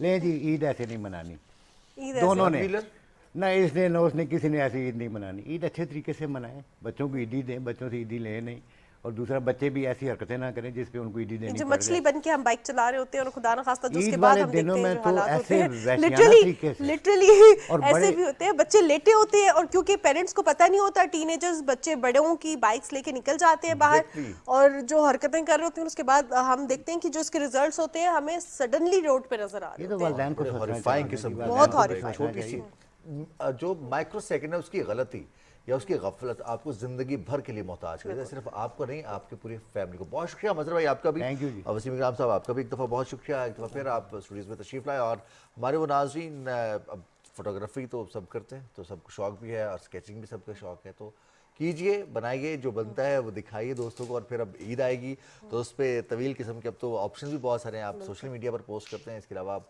अपने जो व्हाट्सएप है उसकी स्टोरीज पे भी, इंस्टा ग्रुप्स पे में भी भी जाती हैं चीज़ें। तो ये सब सिलसिला जो है वो ईद आ रही है तो खुशियाँ मनाइए, खूब खुशियाँ मनाइए। बिल्कुल जनाब, खुशियों के हवाले से जहां हम बात कर रहे हैं तो खुशियां बांटने से बढ़ती हैं और खुशियां हमेशा हमें बांटनी चाहिए। जिस तरह हम खुशियां बांटेंगे उसी तरह बढ़ती रहेंगी खुशियां। जहां हम ईद के हवाले से बात करते हैं, रमज़ानुल मुबारक के आखिरी चंद अयाम हैं और आखिरी चंद अयाम में हम जिस कदर हो सकता है इबादत के सिलसिले को आगे बढ़ाते हैं, जिस कदर हो सकता है हम चाहते हैं कि हम इबादत करें, इस टाइम को यूटिलाइज़ कर सकें, जिस तरह हो सकता है, जिस हद तक हो सकता है हम अपनी सारी एनर्जीज़ जो है रब ताला की बारगाह में इबादत में सर्व करें। और ऐसे में जब हम देख रहे हैं कि आखिरी, ये उम्मीद है कि वेडनेसडे को ईद होगी, अभी कंफर्म तो नहीं है, जब चांद नज़र आएगा तब होगी, लेकिन आखिरी आज या का दिन मिला के 2 या फिर 3 हमारे पास रोज़े बच जाएंगे। तो ऐसे में हम जिस हद तक हो सकता है इसको यूटिलाइज़ करेंगे, जिस हद तक हो सकता है हम अब ताला की बारगाह में इस्तग़फ़ार करेंगे, इबादत करेंगे। और जहाँ हम रमज़ानुल मुबारक के हवाले से रिज़वान बात करें तो नाते रसूल मकबूल सल्लल्लाहु अलैहि वसल्लम का नजराना भी हम जो है प्रोग्राम में पेश करेंगे, लेकिन एक ब्रेक के बाद।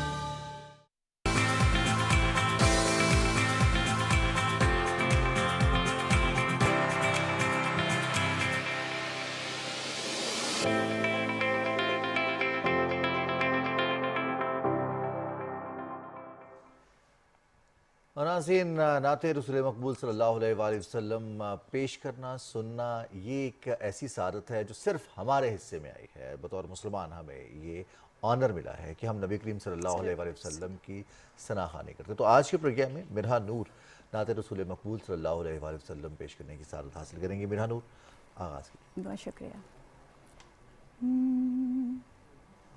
मुद्दत से तमन्ना है अपनी, तैबा का नज़ारा जा देखूं, मैं रोज़ाए अत्हर जा चूमूं, अनवार का धारा जा देखूं। मुद्दत से तमन्ना है अपनी, तैबा का नज़ारा जा देखूं, मैं रोज़ाए अत्हर जा चूमूं, अनवार का धारा जा देखूं। जा देखूं रोज़ाए आली को, जा देखूं रोज़ाए आली को, गुंबद की शान निराली को, आँखों से लगा लूं जाली को, रहमत का किनारा जा देखूं, आँखों से लगा लूं जाली को, रहमत का किनारा जा देखूं। मुद्दत से तमन्ना है अपनी, तैबा का नज़ारा जा देखूं, मैं रोज़ाए अत्हर जा चूमूं, अनवार का धारा जा देखूं। वो पाक नवाओं की वादी, वो पाक नवाओं की वादी, वो पाक हवाओं की वादी, वो पाक फिजाओं की वादी, वो पाक दुआरा जा देखूं, वो पाक हवाओं की वादी, वो पाक दुआरा जा देखूं। मुद्दत से तमन्ना है अपनी, तैबा का नज़ारा जा देखूं, मैं रोज़ाए अत्हर जा चूमूं, अनवार का धारा जा देखूं। सुभान अल्लाह, सुभान अल्लाह, माशाअल्लाह। जज़ाकल्लाह, बहुत शुक्रिया।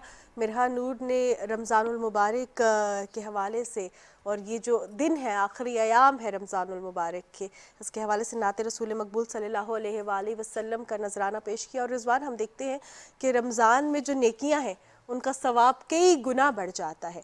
और जहाँ पे हम रोज़े तो रखते हैं लेकिन कुछ छोटी छोटी गलतियाँ हमसे हो जाती हैं, और उन गलतियों के लिए ये जो आखिरी अयाम है ये बहुत बड़े अयाम हैं। आखिरी जो रातें हैं ये बहुत बड़ी रातें हैं, इबादत की रातें हैं, इस्तग़फ़ार करने की रातें हैं, अपने गुनाहों की माफ़ी मांगने की रातें हैं। और हम जब माफ़ी के हवाले से बात करते हैं तो प्रोग्राम में पहले भी हम इस हवाले से बात करते रहे हैं कि माफ़ी के क्या प्रोटोकॉल होने चाहिए। जब हम रब ताला की बारगाह में इबादत करते हैं, माफ़ी मांगते हैं, तो हमें दिल से क्या सोचना है और उसके बाद अपने आइंदा आने वाले रवैये के हवाले से क्या सोचना है। जिस तरह हम इबादत के हवाले से आखिरी अयाम में बात करते हैं, इसी तरह सदका फ़ित्र बहुत अहमियत का हामिल है और इसका सवाब, इसकी फ़जीलत तो बहुत ज़्यादा है।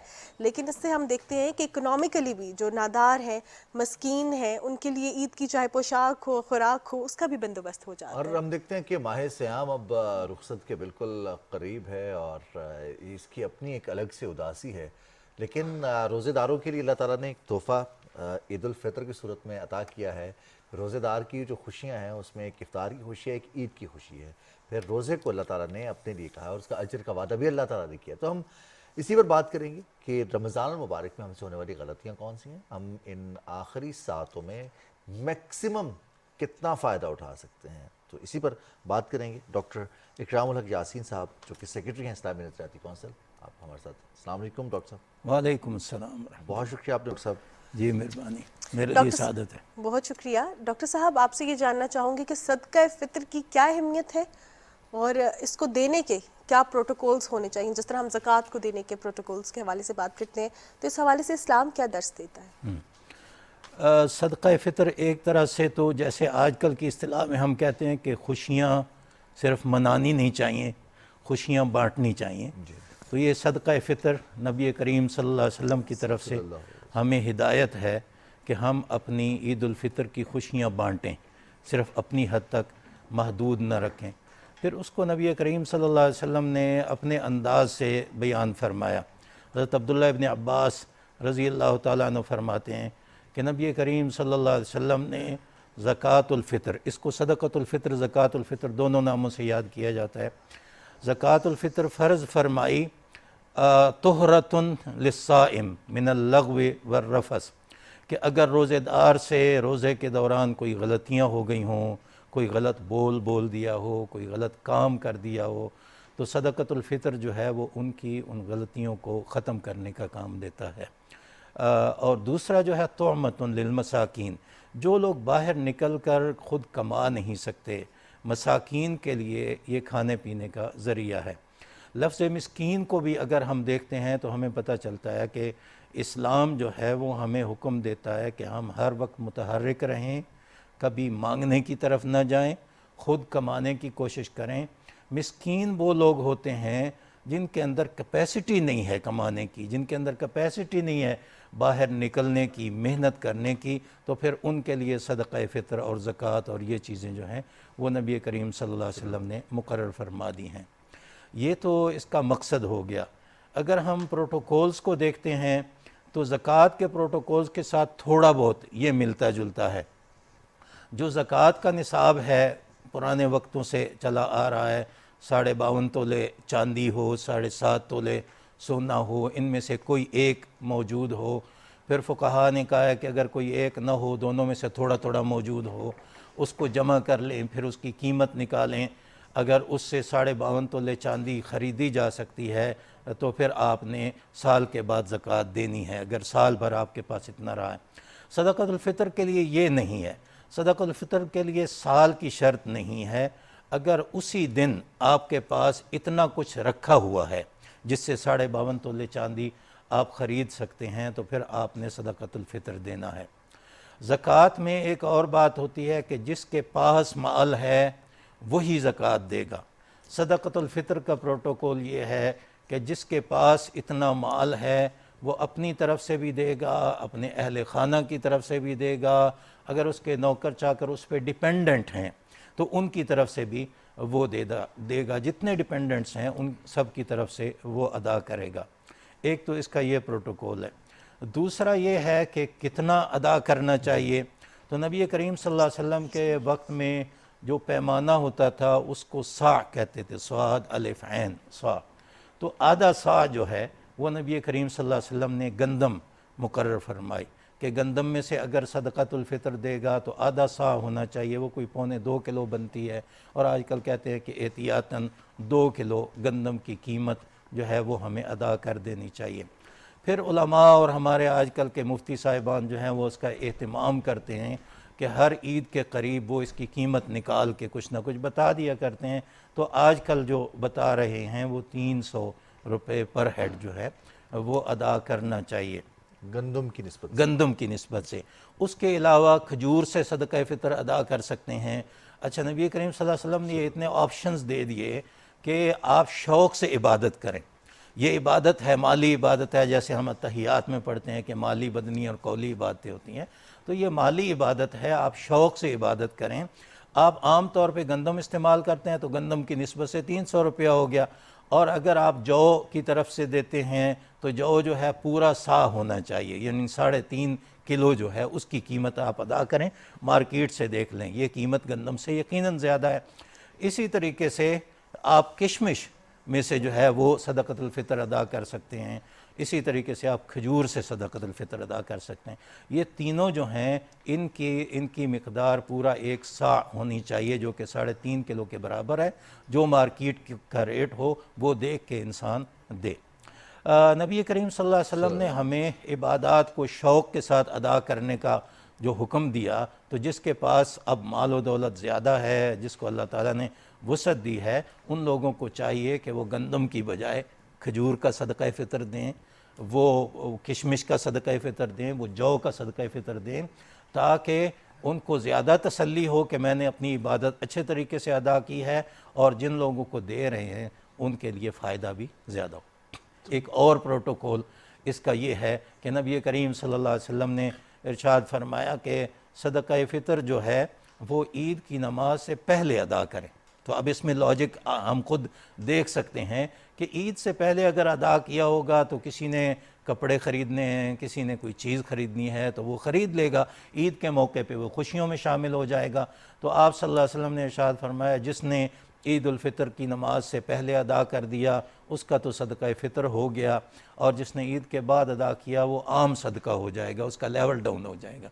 तो इसलिए ये भी उसका प्रोटोकॉल है कि ईद की नमाज से पहले अदा किया जाए। अब आजकल इसके दिन हैं, अदा कर देना चाहिए, ईद के दिन का इंतज़ार नहीं करना चाहिए। बिल्कुल। डॉक्टर साहब, हम देखते हैं कि जैसे आपने कहा कि ईद के दिन का इंतज़ार, बहुत सारे लोग ईद के दिन का इंतज़ार करते हैं और सुबह सवेरे ईद की नमाज से कबल ये अदा करते हैं। जी जी। सवाल ये बनता है कि किन को अदा करना है, और जब अपने रिश्तेदार मौजूद हों, जी जी, जो कि जैसे अब हमने अपने बात की है नादारों की, मस्कीनों की, सफ़ेद पोशी की बात भी करें, मुश्किल हालात की बात करें, जी जी बिल्कुल, तो सदका फ़ितर किन को अदा कर सकते हैं? हदीस शरीफ में जो मिस्कीन का लफ्ज़ है उसका माना तो ये है कि जो ख़ुद कमाई ना कर सकते हों, फिर इसको थोड़ी सी हम वसअत दें तो इस तरह हो सकता है कि कमाई कर तो सकते हैं लेकिन उनको मौक़े नहीं मिल पा रहे। उनको मौक़े तो मिलते हैं, वो काम करते हैं, तो उनकी आमदन इतनी नहीं हो पा रही कि जिससे वो अपना गुजारा करें। तो जिन लोगों का रोज़मर्रा का गुजारा नहीं हो रहा है उनको सदका फ़ितर अदा कर देना चाहिए। उसकी अपर लिमिट अगर हम देखने के लिए जाते हैं तो वो ये होती है कि अगर वो ख़ुद साहिब निसाब नहीं है, सदका फ़ितर देने के काबिल नहीं है, तो वहाँ तक आप इसको वसअत दे सकते हैं, वहाँ तक ले जा सकते हैं। फिर ये लेने वालों के आदाब में से है कि वो देखें कि अगर वो साहिब निसाब तो नहीं है लेकिन उनका गुजारा चल रहा है, और बहुत से लोग ऐसे हैं जिनका गुजारा नहीं चल रहा, तो वो शिफ्ट करें, उसको कहें कि नहीं मुझे ज़रूरत नहीं, अल्लाह का शुक्र है मैं ठीक चल रहा हूँ, आप किसी और आदमी को दे दें। तो ये इसके प्रोटोकॉल्स में से एक सही। अच्छा डॉक्टर साहब, एक और चीज़ आपसे जानना चाहूँगी, क्योंकि अक्सर औकात होता ये है कि बहुत से लोग जिनके पास सोना भी होता है लेकिन वो कमा नहीं रहे होते। मैं बात करूँ ऐसी ख़वातीन की जिनको जहेज़ में या अपने हस्बैंड की तरफ से ऐसी सोना मिलता है लेकिन उनके पास पैसे नहीं होते, वो रोज़मर्रा काम नहीं कर रही होती, तो क्या जो उनके हस्बैंड्स उनको पैसे देते हैं वो उसमें से, उस पॉकेट मनी में से जमा करके दे सकती हैं, या मांग के उनसे ले सकती हैं और उस पैसे में से दे सकती हैं, या अगर वो ज़कात दे रही हैं तो क्या उनको सदका फ़ितर भी देना है फिर? जी, दौलत जिसकी है सदका फ़ितर और ज़कात उस पर वाजिब होता है। अगर ख़वातीन के पास ज़ेवर है तो वाजिब तो उन्हीं पर होता है, ये उनकी अंडरस्टैंडिंग है, आपस में एक दूसरे के साथ हुस्न सलूक है कि जहाँ एक दूसरे को और फेवर्स देते हैं, यहाँ अगर शौहर फेवर देता है तो अच्छी बात है, वो उनकी तरफ से अदा कर दे तो कोई उसमें हर्ज नहीं है। सोना और चांदी जो है या पैसा जो है, जो ज़रूरियात से ज़ायद हो उसको उसमें से अदा होना चाहिए, सदका फ़ितर उसमें से अदा होना चाहिए। लेकिन जैसे पहले मैंने अर्ज़ किया कि मियाँ बीवी एक दूसरे को फेवर दे सकते हैं और एक दूसरे की मदद कर सकते हैं। डॉक्टर साहब, एक आपने जिक्र किया था कि हकदार को अगर मिलता है हक तो वो रखे, अगर वो उसको लगता है वो साहिब निसाब नहीं लेकिन फिर भी गुजारा हो रहा है तो वो आगे शिफ्ट कर दे दूसरी तरफ। हमारे यहाँ जो एक बड़ी आम सी बात है कि अगर कहीं पर सदक़े की बात आ जाती है या फिर इस तरह की कोई चीज़ अगर हम अपने रिश्तेदारों में भी, अपने बहन भाइयों में भी करते हैं तो फ़ौरन से पहले अना आ जाती है कि नहीं, हमें ज़रूरत नहीं है इस बात की, हम उधार ले लेंगे, मुश्किल में आ जाएंगे, लेकिन सदका खैरात अपने ही ख़ानदान से लेने को, वसूल करने को तैयार नहीं होंगे। फिर जब बताया जाता है कि ये सदका फ़ितर है, ये बताना भी लाजमी है अदा करते वक्त? बताना तो ज़रूरी नहीं है, ठीक है, लेकिन जहाँ आपको ये शक हो कि वो आपका सिर्फ गिफ्ट समझेंगे, मसलन बहन भाई हैं या बहुत करीबी हैं, सिर्फ गिफ्ट समझेंगे, तो उनको किसी न किसी अंदाज से पता होना चाहिए कि वो बता दिया जाए उनको। बाकी जहाँ तक अना की बात है, अना तो अच्छी चीज़ नहीं है, लेकिन अगर कोई कहता है कि कोई बात नहीं, मेरे अंदर इतनी ताकत है कि मैं बाद में कमा लूँगा, इस वक्त मैं कर्ज़ लेकर गुजारा कर लूँ, तो वो ऐसा कर सकता है अगर वो अपनी खुददारी जो है उसको कायम रखना चाहता है। नबी करीम सल्लल्लाहु अलैहि वसल्लम से बहुत सारी मिसालें ऐसी मिलती हैं कि आप सल्लल्लाहु अलैहि वसल्लम के पास कुछ नहीं होता था तो वो कर्ज़ लेकर दूसरों को भी खिला पिला देते थे, दूसरों को भी दे देते थे। और असल जो है इस्लामी तालीमात में वो ये है कि आप बांटने वाले और देने वाले बने, आप लेने वाले ना बने। मशहूर वाक़या है, आपको भी याद होगा, आपने भी पढ़ा होगा कि नबी करीम सल्लल्लाहु अलैहि वसल्लम के पास एक आदमी सिर्फ मांगने के लिए आ गया, तो आपने घर का सामान पूछा, उसने कहा जी एक प्याला है जी, एक कंबल है जी, तो उन्होंने उनका प्याला बेच के, तो खुद अपने हाथों से बेच के उसको कुल्हाड़ी ख़रीदने का कहा और मेहनत करने का कहा। तो ये हर शख्स को देखना होता है कि क्या ये वाकई मेहनत करने के काबिल है या मेहनत करने के काबिल नहीं है। जो मेहनत करने के काबिल हैं, स्टेट का फ़र्ज़ है कि वो उनको मेहनत के मौक़े फ़राहम करे और वो उनको मेहनत के लिए गाइड भी करे। उनको ये दस्तरखान वगैरह लगाना अच्छी बात है, चले वक्ती तौर पे तो ठीक होता है, लेकिन इसी पे कौम को लगा देना ये बिल्कुल अच्छी बात नहीं है, बल्कि उन लोगों को गाइड करना चाहिए और उन लोगों को मौक़े फ़राहम करने चाहिए कि वो ख़ुद कमाने के लिए आगे बढ़ें। और अगर कोई ख़ुददारी का मुज़ाहरा करता है, वो कहता है कि मैं इस वक्त कर्ज़ ले लेता हूँ, फिर मैं कमाऊँगा, अपना कर्ज़ अदा करूँगा, ये बहुत अच्छी बात है। सही। डॉक्टर साहब, एक और चीज़ आपसे जानना चाहूँगी कि समटाइम्स ऐसा होता है कि बच्चों के नाम प्रॉपर्टी होती है, बच्चे इतने छोटे नहीं, 18 साल से कम उम्र के, या वो बच्चे जो पढ़ रहे होते हैं, क्योंकि अब हम देखते हैं कि 24 साल तक तो लोग पढ़ ही रहे हैं, तो वो बच्चों की कैटेगरी में नहीं आते, एडल्ट्स होते हैं, लेकिन वो अपने डिसीजंस खुद नहीं ले सकते, उनके यूज़ में वो प्रॉपर्टी नहीं होती लेकिन उनके नाम होती है। तो क्या उनकी जो कफ़ालत कर रहे हैं गार्डियंस हैं, उन पे ये लागू होगा कि वो उनका सदका फ़ितर दें, या उन्हीं पे लागू होगा कि वो भी दे सकते हैं?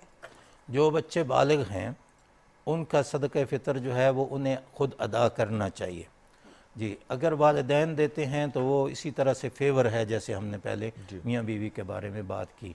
जो बच्चे बालिग हो जाते हैं और उनके नाम प्रॉपर्टी होती है, वालिदैन को चाहिए कि उन्हें प्रॉपर्टी को इस्तेमाल करने की तरफ लगाएं, उनको सिखाएं और उनको ख़ुद पता चले कि वो अब मुकम्मल इंसान हैं, उन्होंने अपने फ़राइज़ जो है वो ख़ुद अदा करने हैं और अपनी ज़िम्मेदारियाँ ख़ुद निभानी हैं। जो इससे छोटे हैं उनके जो गार्डियन हैं उनकी ज़िम्मेदारी होती है। बिल्कुल सही। और अब जो हमारा एक बहुत बड़ा अलमिया भी है, भीख मांगना, गदागरी प्रोफेशनल एक बाकायदा पेशा बन चुका है। जी जी। अब सदका फ़ितर अदा करते हुए, सदका अदा करते हुए, ज़कात अदा करते हुए हमें यहाँ पर किन चीज़ों का ख्याल रखना है?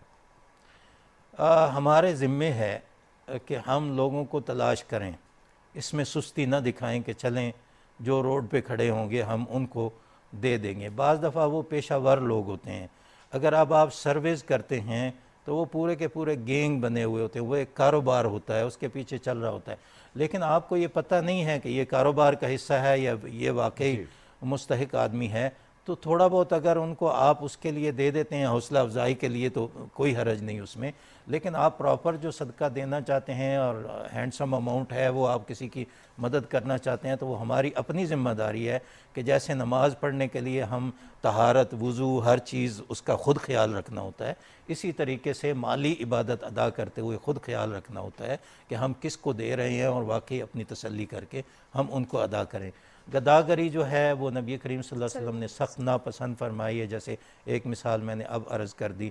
दूसरा, नबी करीम सल्लल्लाहु अलैहि वसल्लम ने ये बतलाया है कि क़यामत के दिन भीख मांगने वालों के जिस्म के ऊपर कोई गोश्त नहीं होगा, हड्डियाँ ही हड्डियाँ उनकी नज़र आ रही होंगी। तो नबी करीम सल्लल्लाहु अलैहि वसल्लम ने तो बड़ी अच्छी तरबियत की है, हमें भी कोशिश करनी चाहिए। बाकी डांटना नहीं चाहिए, ये आदाब में से है कि जो भी कोई आपसे मांग रहा है उससे उसको डांटे नहीं, उसको अच्छे तरीके से आप कर दें। पुराने वक्तों से बचपन में हम देखा करते थे कोई मांगने के लिए आता है तो भला हो भी कह देते थे, आपका भला हो, आपका फला हो, इस तरीके से कह के अगर उनको टाल दिया जाए तो कोई हर्ज नहीं है। स्टेट की भी कुछ जिम्मेदारियां हैं, वो भी देखें, सर्विस करें कि ये लोग जो मांग रहे हैं इनके पीछे क्या है, ये कोई सनत तो नहीं है, ये कोई कारोबार तो नहीं बना हुआ है। तो फिर उस लिहाज से जो मुस्तहिकीन हैं अगर उनकी लिस्टें बन जाएं, लोगों को पता चल जाए कि कौन मुस्तहिक हैं, तो लोग अच्छे तरीके से जो है वो कर सकते हैं। बहुत आपने खास बात की कि इज्जत नफ्स का ख्याल रखना है। जी, बहुत शुक्रिया डॉक्टर साहब आपकी कीमती वक्त का।